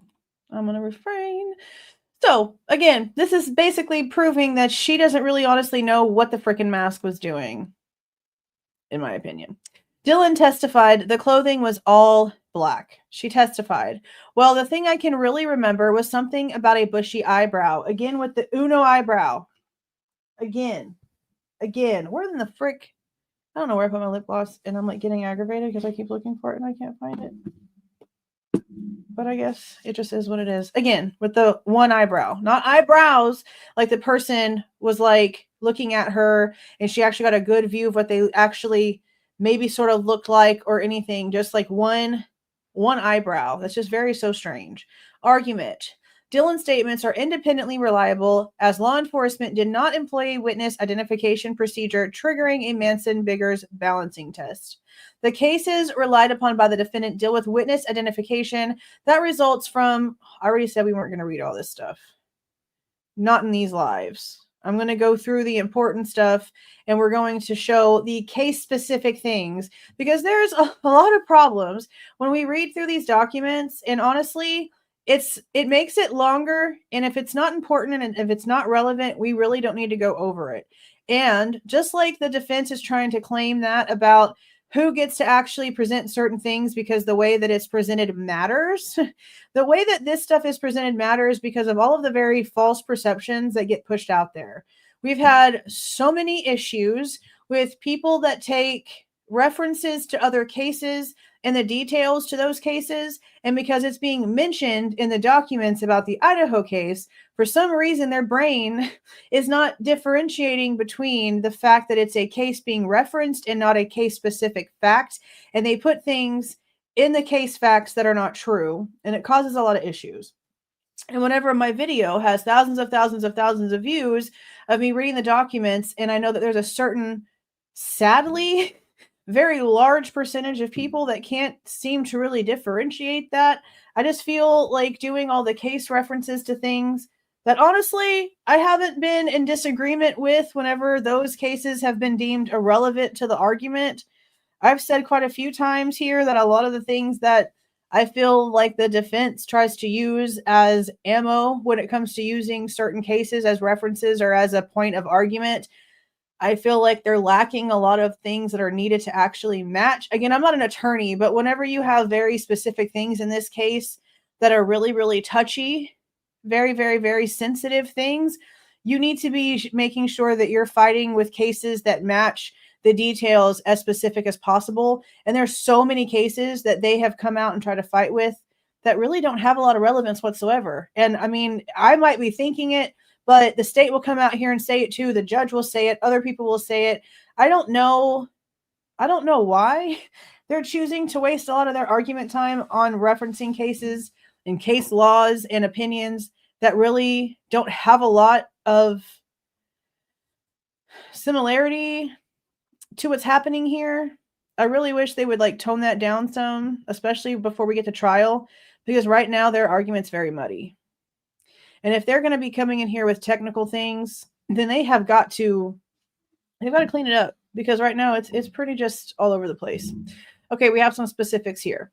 In the case at hand, on 4 separate occasions, prior to Bryan Kohberger being arrested, Dylan gave consistent descriptions of the male she saw in the 1122 King Road residence around 4 a.m. Dylan gave the following consistent descriptions. 1, white, but she didn't know how he was white. Male, she figured as much. Wearing all black. Okay. Few inches taller than Dylan. Okay. Wearing a mask. Not too sure what kind. Skinny, athletic build, toned. For some reason, they didn't tell us basketball. Again, that's very specific, and they probably should have just led with that one. Not a voice she recognized. Yeah, they said that before. During 3 of those interviews, Dylan also consistently describes the male's eyebrows. Does she, or does she just describe the one? I'm sorry, but that's just wild. That's just honing on the one. Let's make sure the S is missing as much as possible. 5 times, Dylan uses the term bushy to describe the eyebrow. Honestly, eyebrows. Regarding identification, after Bryan Kohberger was arrested, Dylan was interviewed. She relayed that she saw a mugshot of the Bryan Kohberger on the internet. Detective Lake asked Dylan, "Is this Bryan Kohberger the person that you saw in the mugshot? Is that the person you saw in your house?" Dylan responded, "I have no clue." She relayed to Detective Lake the person she saw had a mask on that covered his mouth and nose. The only discernible features were that the subject was white and had bushy eyebrows. This questioning of Dylan is not a witness identification. There was no law enforcement procedure employed to suggest identification. Most importantly, there was no identification by Dylan. After seeing a picture of Bryan Kohberger, Dylan could not say that he was the male she saw on November 13th of 2022. Dylan's multiple descriptions of the male were based on her own recollection and were not the result of suggestive identification procedures employed by law enforcement. So, what's stronger, honestly? The witness, so say witness, even though she can't really remember if what she's seeing is real, she's intoxicated, she's obviously very aware of the situation, but everything that she did is questionable and sketchy as shit, okay? How can you have someone like that come on the stand and say all of these things, right? Like all these very vague things, white, male, wearing all black, few inches taller, pretty normal dude, right? How can you have your star witness coming out and just giving that description, but then saying, "Yeah, sorry, the guy at the table is not who I saw"? Isn't that star witness sitting there saying, "Yeah, sorry, the guy in the handcuffs isn't the guy that I saw," a hell of a lot stronger of a statement than just the very vague, generic ass description that she's been able to give so far? To me, this doesn't do any good for the state. This doesn't do any good for the state. Exactly, Jesse. She's really not a witness. She doesn't know really crap about crap. She really doesn't. Really doesn't. I just don't understand how they think that this is going to be something that is better for them when she can sit there and not say he's the one. But then again, you know how this went down with Richard Allen. Anyone who testified that was at the Monon High Bridge Trail hiking place, whatever area that day, that apparently saw this person, that person, the girls, and whoever else was walking around, none of them pointed to Richard Allen as the guy that they saw that day. None of them were even asked to point him out. Do you recognize the man that you saw that fateful day? No, nobody was asked that question. So just because now we know for a fact that she cannot recognize him does not mean that the jury is going to know that. This could be something that they choose not to even mention. Look what happened with Richard Allen. I'm telling you right now, they saw Delphi and said, "Hold my beer." They're going to redo this all over again in our faces, knowing what they just got away with over in Indiana. That's what's happening right now. This is literally Delphi 2.0. Every decision being made, every decision. It's wild. And I was reading through the documents because there's some stuff in there about the alternate perpetrator evidence, and they're really pointing to like the IgG for that. Like the footnotes for that is about the IgG, and that's like really, really interesting. So it's going to be crazy to go through those. It's going to be really wild. I don't know anything about a map yet. I haven't been able to read a bunch of the documents yet, Chief. Yeah, this is just wild. Like, this is insane. Again, I feel like her saying, "Yeah, I don't recognize that dude." Like, nothing triggered me. Nothing made the little hairs on my neck stand up. Nothing gave me goosebumps. I didn't see his face and be like, "Oh my gosh, that's what I saw." There's not even a little bit. There's not even a maybe. It's like a no. It's just a no. That's important. That's super important. I find it ridiculous, but that's just me. Okay. Even if the court employs the Manson-Biggers balancing test to the facts of this case, the court should find that Dylan's descriptions, including bushy eyebrows, are reliable and admissible. First, regarding opportunity to view, Dylan stated she was only approximately 3 feet from the male when she saw him. Dylan was able to get enough of a view of the male to determine his outfit: long sleeve shirt, pants, black shoes, black mask. And the details regarding the mask he was wearing: ski type mask without circular holes, but covering his forehead and mouth. So I guess instead of also like the ovalish or the squarish, she could have also just meant that it was just like an open one instead of like a one like that. Because there's a bunch of pictures that went around, that is still going around sometimes, of a guy in a mask that is associated with like these people. But the mask that he has on has like the 2 circle eyes, doesn't he? I think y'all probably know what I'm talking about without me even having to like really figure out the name of the person. But there's a bunch of those circling around, but he's got the little circle one. So maybe that's what she meant by that. Anyway, Dylan also determined the male was holding an item, although she was not able to determine what the item was. Remember, at first, she didn't say those things. It wasn't until after the fact that she ended up saying something about a vacuum type object, which is just wild to me because there's just no way in the time frame they're trying to say one person and with as immaculate apparently as it was between the 2 crime scenes. No, and there's just no way that there was time for that. Not with what they're claiming. And I don't know what he would have been vacuuming up because there would have been a lot of liquid from what he did. And nothing says she ever heard a vacuum. So I don't really, just the whole thing about it being like a vacuum type object was wild. Maybe they get into some more specifics here on that. We shall see. Second, regarding degree of attention, Dylan's statements indicate during the time of her observations, she was only able to see the eye and nose area. So earlier it said she wasn't really sure about the nose. Now it says she did see the nose. I guess we really honestly will just never know. This means the only discernible features on the male would have been the nose and eyes.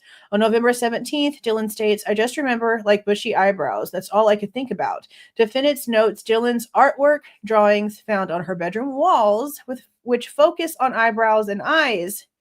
And they're on these exhibits, meaning eventually we'll see them. Eventually. This only proves that Dylan would have a degree of attention to this facial characteristic, thus reinforcing her reliability. Okay, so never mind the fact she's saying that her eyes were fuzzy and blurry, that she was drunk and intoxicated. Never mind the fact that she is giving the weirdest description of a person I've ever heard in my entire life.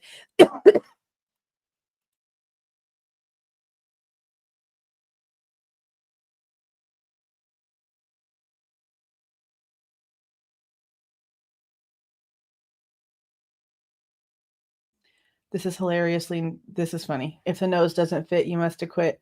For real. But I want to know, like, if they mentioned earlier about something being mentioned about a nose, like, they better show that. Because if that was actually something said at the time that it was happening, but she just doesn't remember, and they just chose to not put the proof of, like, the text messages or whatever in there, I'm going to be pretty mad. Because if something was said at the time about this guy's nose, that sort of tips the meter some more. But again, they have to prove his location. They have to. So again, I don't know if they're talking about at the time or if after arrest, that's what was spoken about the person that was arrested between the 2 girls. I really wish they would have made that one more clear. I hate the way they do this. They do this on purpose. They do it because they love to make us just mad.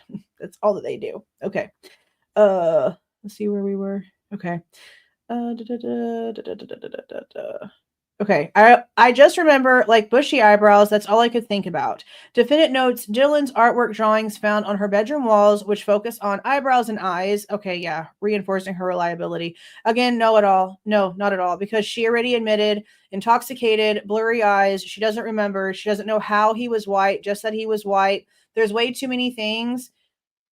She can't focus on something if she can't see. If her eyes are blurry and it's the person's 3 feet away or whatever she's claiming, I don't see how they can sit here and also not only prove that her brain is sort of like not working correctly, but her eyes are also not working correctly. So not only is her brain not technically interpreting what's happening correctly, but neither are her eyes.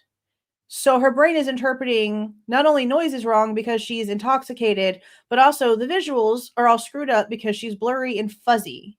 So how can you be any sort of reliability or any sort of reliable with those 2 factors and the state think that you can turn around and say that this reinforces her weird artwork, reinforces the fact that this one detail is the one detail that she would be an expert at, is basically sort of how they're trying to say it. No, probably not. Not at all. Defendant states Mr. Kohberger does not have bushy eyebrows. The state intends to introduce a photograph. Oh, this is where it says it. Okay, Bryan had it right then. Okay. The state intends to introduce a photograph of Bryan Kohberger taken from his phone on November 13th of 2022, only hours after the homicides at 10:31 a.m. Where was he going? Was that whenever he was already like on his way out of the door? Let's open the probable cause order real quick, because I don't think I have that part of the timeline put in there yet. What time was he going towards Clarkston? Okay, so see right here, this looks like a tower jump, because from 9:12 to 9:32, we have the portion of the PCA that says that the 8458 phone went back to like using cellular resources in that area. But with the mileage on the towers, I feel like that's just some sort of like weird jump thing, because this is a picture taken at what time?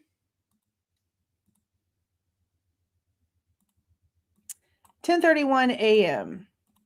So what was he doing at that time?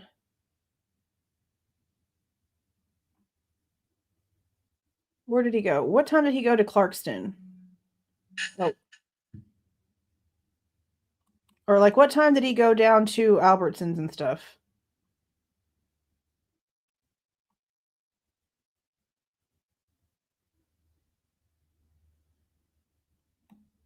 So at 12:36 p.m., so right after noon on the 13th is whenever he ends up over in Clarkston. So then this photo would have been taken right before that. So was this like a picture he was taking to send to whoever he was like maybe going to meet up with? I mean, that's a button-down shirt.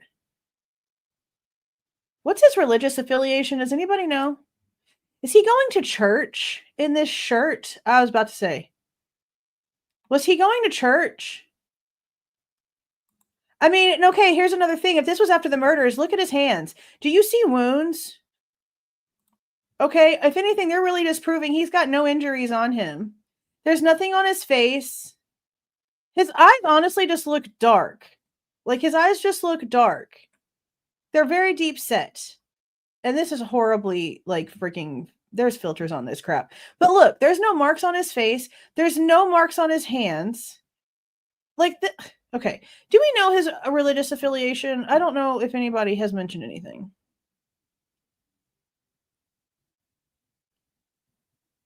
Yeah.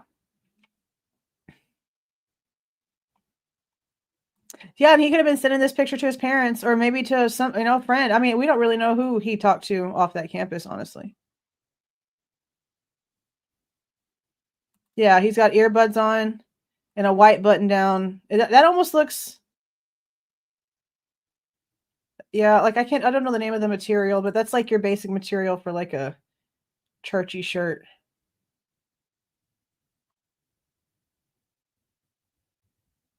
Nobody has, there's like no like answers that are the same. I don't know if he was religious. Yeah, I actually grew up in that cult, so that's really not funny, Richie Rich. Yeah, I don't know. He grew up Catholic. I'm gonna have to look into that. But this looks like he's going to church. This does. This looks like he's going to church. And he's got like a normal, like maybe he's embarrassed of his teeth. I feel like Bethany's embarrassed of her teeth. People always make comments about how she always smiles with her mouth closed. My daughter used to do the same thing, still does, probably does the exact same thing where she's like, doesn't like her teeth to show. That's an insecure thing a lot of people do. They smile with their mouth closed. This looks like he might be going to church. Bathroom's clean. And again, this looks like a shower curtain because it's wavy-ish, not straight lined, and it's sort of see-through. But yeah, this looks like he was, going to church. That's all this looks like. Let's be so serious. That looks like he's just going to church. Okay, let's go back up to where we were.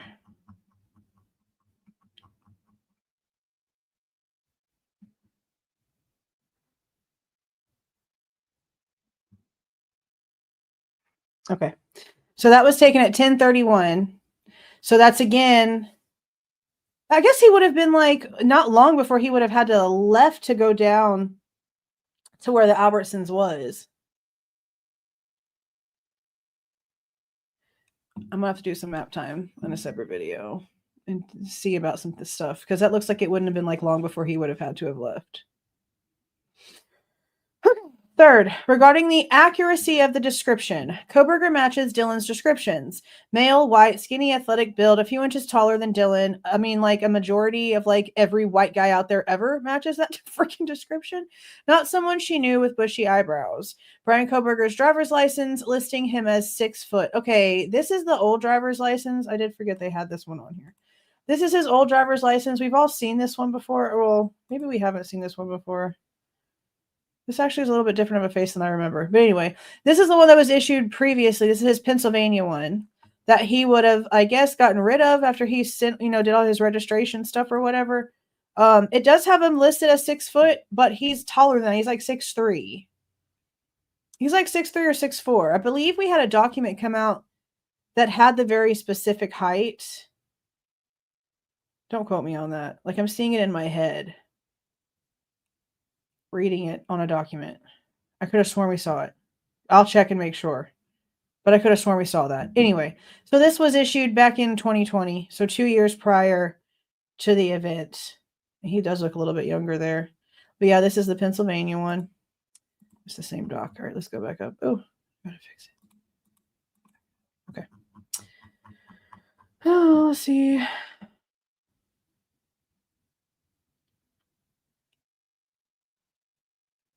Okay, so they plan on using his driver's license, listing him as 6 foot, and the photo taken by himself, the little selfie he took of himself at 10:30 in the morning, right after the murders happened. And again, he's got no injuries. There's nothing on his hands. There's nothing. That's just okay. Fourth, regarding the level of certainty, Dylan texted Bethany a description immediately after her observations. She was interviewed on 5 separate occasions, and she provided grand jury testimony. Dylan, without fail, gave the same description, which in and of itself indicates her level of certainty. On November 17th of 2023, she relayed to the investigators she was suffering from trauma and was unsure of what is real or not. Dylan admitted many times she was probably still intoxicated. I don't know if I was still drunk. Probably was. I don't know for sure. I was really asleep. I like woke up out of nowhere and was like, obviously, probably still a little bit drunk. I just woke up. I don't remember fully. Admittedly, Dylan made statements such as, I believe I was also very drunk. I don't know how much of this was real. Like, I don't know if my mind was like doing whatever. I don't know any of it. Like half of this stuff. I don't know if it's a dream or if it's real. I just have no clue. But the investigators told Dylan they only wanted Dylan to focus on what she knew was true. That's the most important. Dylan agreed. After this, Dylan provided the same descriptions with absolutely no variance. Dylan also made it clear the eyebrows are the feature she most certainly remembered. It is evident by the degree of detail she provided about the events leading up, during, and after the crimes that she provided reliable descriptions. Lastly, regarding the length of time between the crime and identification. While there are multiple consistent descriptions, it was not possible for Dylan to provide an identification because the male was completely covered with only his nose and eyes visible. After weighing the above factors, the court should hold that under the totality of the circumstances, Dylan's descriptions of the male, especially bushy eyebrows, are reliable and thus admissible. Dylan's statements are relevant and admissible. Under Idaho Rule of Evidence 401, evidence is relevant if it has the tendency to make a fact more or less probable than it would be without the evidence, and the fact is of consequence in determining the actions. IRE 401. Defendant argues that evidence of bushy eyebrows is not relevant. That is not the case. Dylan is the only living person who saw the person responsible for the 4 homicides at 1122 King Road on November 13th of 2022. Her description of this individual, including characteristics such as bushy eyebrows, has the tendency to make a fact, i.e. the identity of the killer, more probable than it would be without the evidence. This fact is of consequence to determining whether Bryan Kohberger was the same male Dylan saw that night, the person responsible for the homicides, the central question before the jury. This evidence is relevant. Defendant then argues, pursuant to IRE 403, this relevant evidence should be excluded because its probative value is substantially outweighed by the danger of unfair prejudice and confusion of the issues. What is clear from the defendant's filing is that the defendant doesn't like this piece of the state's evidence, Dylan's description of male having bushy eyebrows, and therefore would like to keep this piece of evidence from the jury. However, his arguments are without merit. As shown above, Dylan gave consistent descriptions of the male she saw at the time in question. One of those consistent descriptions is that the male had bushy eyebrows. This description is clear. It is not confusing and therefore will not confuse a jury. The fact that this description may or may not implicate defendant is not a reason to keep this fact from the jury's consideration. It is not reasonable to believe the jury will convict the defendant based on the status of his kept or unkept eyebrows. While this fact is prejudicial, relevant evidence tends to be, it is not unfair. Dylan's testimony will be based on her personal knowledge. The defendant's reliance on IRE 602 is illogical. Under IRE 602, a witness may testify to a matter only if evidence is introduced sufficient to support a finding that the witness had personal knowledge of the matter. Evidence to prove personal knowledge may consist of the witness's own testimony. IRE 602. DM Dylan will testify based on her recollection of what she observed on November 13th of 2022, which will include her observation of the male in the 1122 King Road residence at the time of the homicides having bushy eyebrows. Dylan is competent to testify. The defendant next takes another run at challenging Dylan's competency to testify.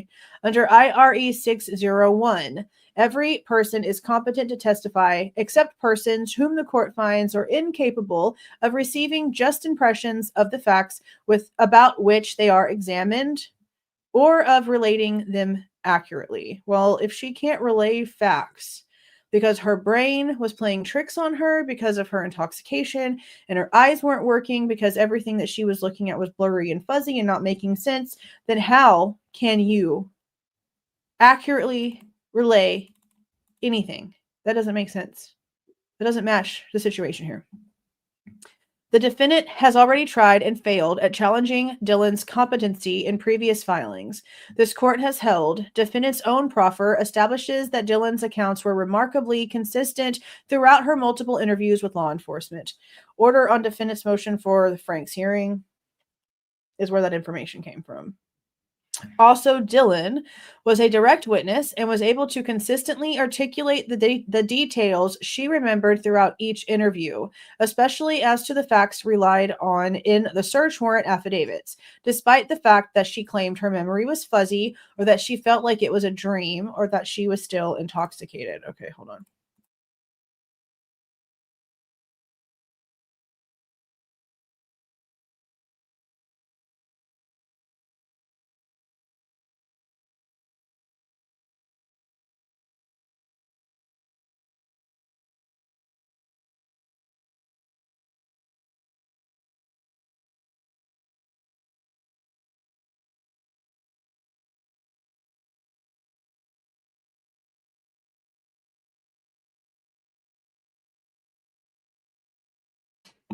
Okay, let's see where we were. Okay. Applying the court's reasoning in Hoisington, in this case, the defense will be able to probe into Dylan's capacity and opportunity for observation, her intention, interest, and distraction at trial. The jury is perfectly capable of assessing Dylan's credibility by weighing her testimony, its consistency, or alternatively, any deficiencies elicited through cross-examination. Conclusion. The state respectfully requests this court rule consistently with its previous findings that Dylan is credible and competent to testify, and allow Dylan to testify at trial regarding her recollection of the male she saw in her residence during the early morning hours of November 13th of 2022 as having bushy eyebrows, because this evidence is relevant and admissible. And again, this picture was taken 6 hours, I guess, after the crime. And he looks like he's going to church. This was Sunday morning. This was Sunday morning. He looks like he's going to church. I'm just saying. Okay, so I'm going to show you guys again all the documents that we have going, because there's going to be a lot here. And like I said, I'm going to get a document video out on the Amazon information itself so that we can pay attention directly to what it's claiming and we can pull up the actual documents. I will say that I don't know why, if they really have something that really does prove what they're trying to say here, why they can't just let the Amazon guy talk, and why they are putting a Fed in place of like the Amazon expert person, according to what they're doing. I find that interesting. I don't know. But these text messages are interesting. How do you guys feel about the fact that they were just all over social media and just hanging out in the room together? And, I would really love to know if there was a ride given in this situation. Did Eric Gower come back and pick up Dylan and take her somewhere? Is this just one of many frantic phone calls that Maddie was also making at the same time that her and Kaylee's phones were frantically trying to get a hold of Jack Ducour?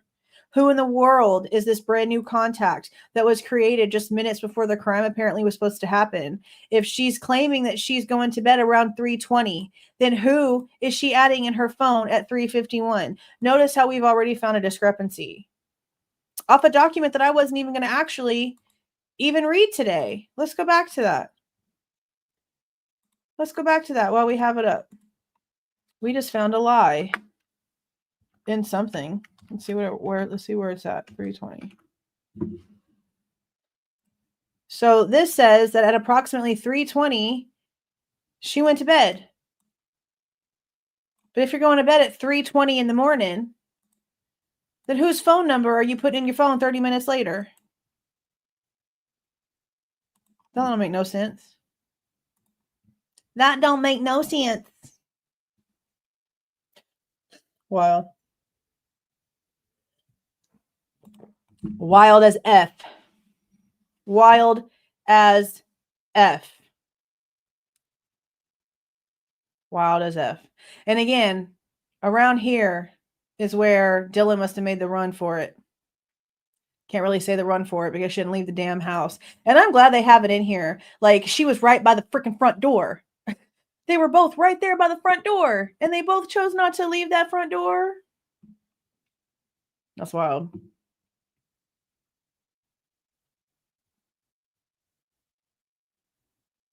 This one right here too takes photos.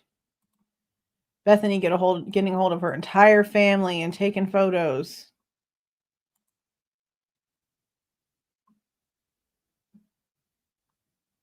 I'm really wondering if there was some plans and Bethany had to cancel the plans. Like, this JM person contacted Bethany because of some plans, and Bethany had to be like, no, this is what's going on. Because then that person is like in massive conversations with them, with Bethany. I mean, this person also contacts Dylan, but they go back and forth and back and forth and back and forth with Bethany. And then the 911 call happens. It's so insane. That is so freaking insane. My brain is everywhere. I missed all kind of stuff because I was trying to read through the documents. So let me see who I missed over here. Thank you for the $10. Say it louder.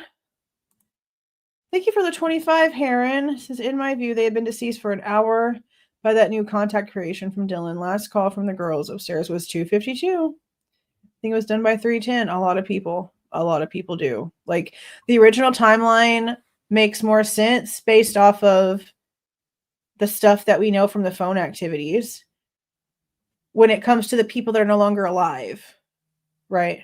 When it comes to the calls and the information about them. But then we also hear now from Dylan that she's waking up and hearing Murphy, hearing music, hearing singing. So there's like music and singing and laughing and talking and normalness going on at 4:00 in the morning. Wouldn't that sort of like make you believe if there really was music and all that going on and they were really more awake than asleep, because obviously, duh, that there had been more lights on and she would have actually gotten a better look at whoever this person was. Unless maybe the music and stuff was just going on upstairs. But then again, the music could have been turned on as a distraction for the sounds.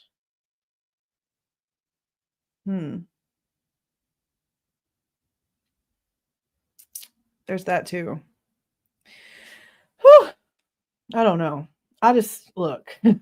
There's so much more coming out. I'm gonna have to go in and put all of these new times in the timeline. So I'm really doing my best to like try to keep it up. I even went back in today and tried to like organize it a little bit better. Hold on, let me I guess, does it show you guys this?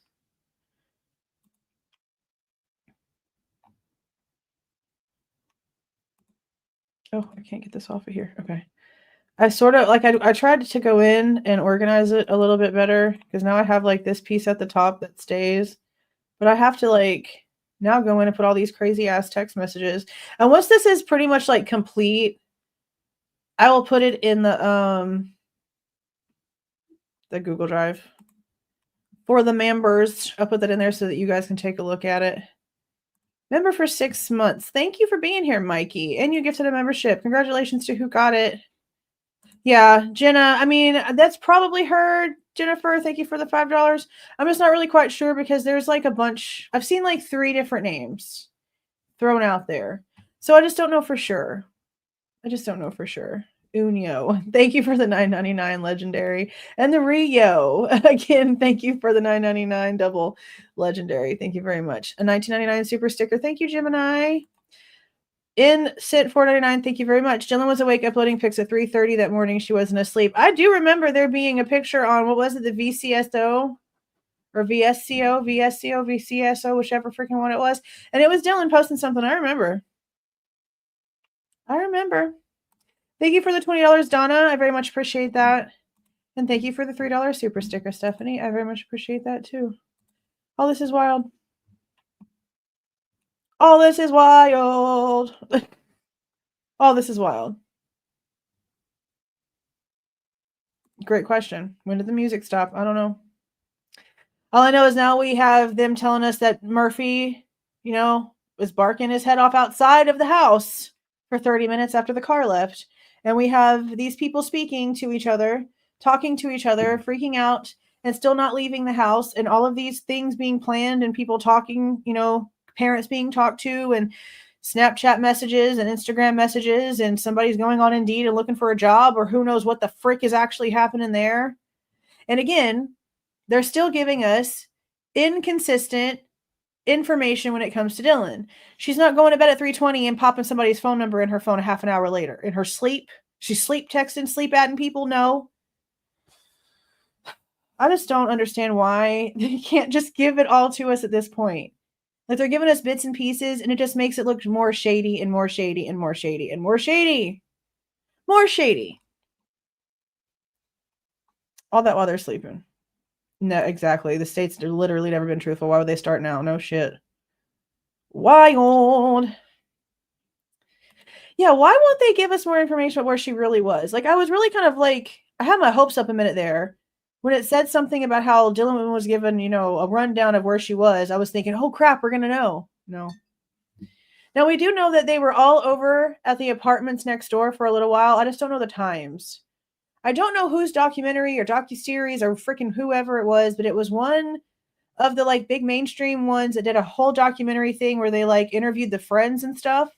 And it was the friend that lived at the apartment building, at the apartment where the picture of everyone was taken. Like, the infamous photo was taken like in front of this girl's apartment. They were a watch party. I can't remember. She has like really long black hair, really pretty. She lives in that apartment complex, and she said they were over there. So we know for sure Dylan was over there. But when everyone spread out for the night and Kaylee and Maddie went to the corner club and Xana and Ethan went off, and wherever Bethany went, like, where did Dylan go? And where was really Bethany? I don't know why we can't have that information. Thank you for the $5, Kent. Match new phone drop match to Grub Truck. Match to Cars. Grub Truck song when Xana video. I know a lot of people think that it was recorded. I just don't have any proof of that. The only thing we've seen so far is that Bethany took photos. Bethany took freaking photos. Bethany took photos. I just realized how crooked my camera was. Oh well. Bethany took photos. That's just wild. Now, again, like I've mentioned already, the Snapchat timing does bring back a lot of the base of what WSU Kim said. And then we also have to remember we had that guy Dave that came out, but he can never be like substantiated. He was never like proven at all. And I know that whenever her and Dave came out in that documentary that was done with Chronicles of Olivia, I can't remember whether it was the UK one that I didn't want to be in and they put a clip of me in it anyway. I feel like it was that one because we learned a lot actually like of information in that one from like the local people, but I don't remember if that was the right one. I don't remember. There's been so many. And that's another reason why the information is scrambled all over the place because literally every big network out there has touched this in one way or another. And they all talk to a whole bunch of different people. And so it's just a whole bunch of crazy information. But a full timeline of where everybody was would have been great, especially since for some reason they feel the need to tell us that Dylan bought something at TJ Maxx. You know, that's part of the self-authenticating records that are being submitted by the state as evidence is what Kaylee bought at Petco or whatever for Murphy. Was it Petco or PetSmart? It was one of those. Whatever Kaylee bought at the pet store and that Dylan bought something at TJ Maxx. For some reason, that needs to be proof, even though there's no like accompanying security footage. Like there's nothing to show that anybody was following them as they were like walking around those places. There's like no proof being attached to that stuff. Yeah. What about the fireman? I have no idea. That came like later. I just saw the thing about the fireman comment. Yeah, that came later. It was not something that she originally said. Thank you for the $4.99 music, love Tara. Have you checked out Bubbly Waters footage? I'd love to hear your thoughts. No, not yet. I saw all this stuff drop and then I had to go out and do stuff because I already had plans to do things. And then came back and cooked dinner and now we're here going over this. There's a lot I got to catch up on. A super lot that I have to catch up on.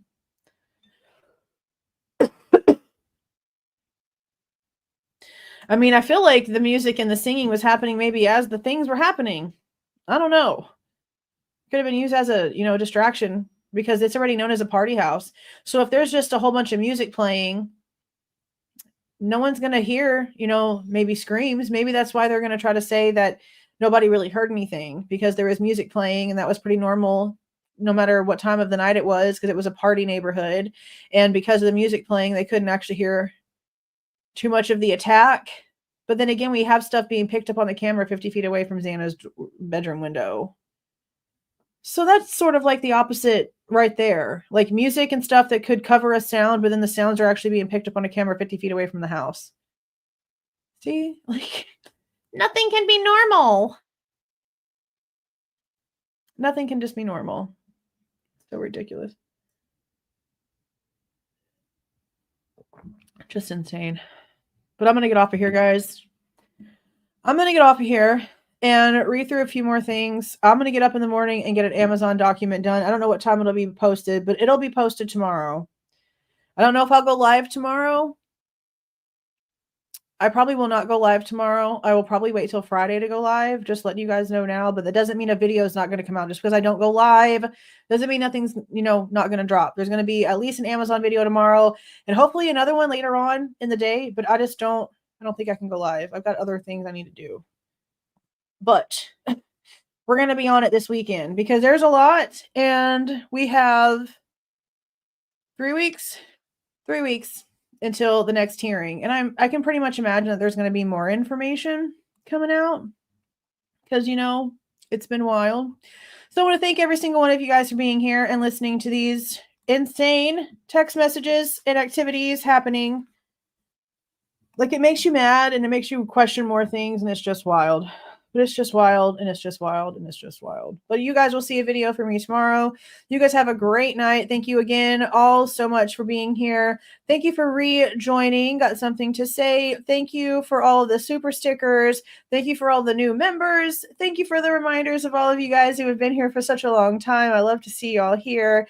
Thank you so much for the super chats, the gifted memberships, and thank you so much for you guys' support and just wanting to be here and listen to the facts.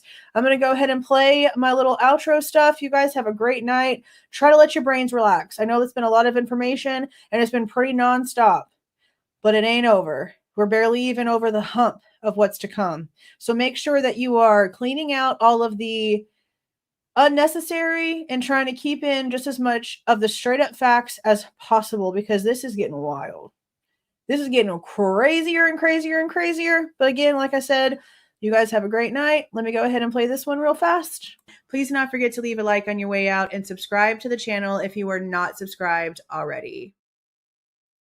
Okay, you guys. See y'all.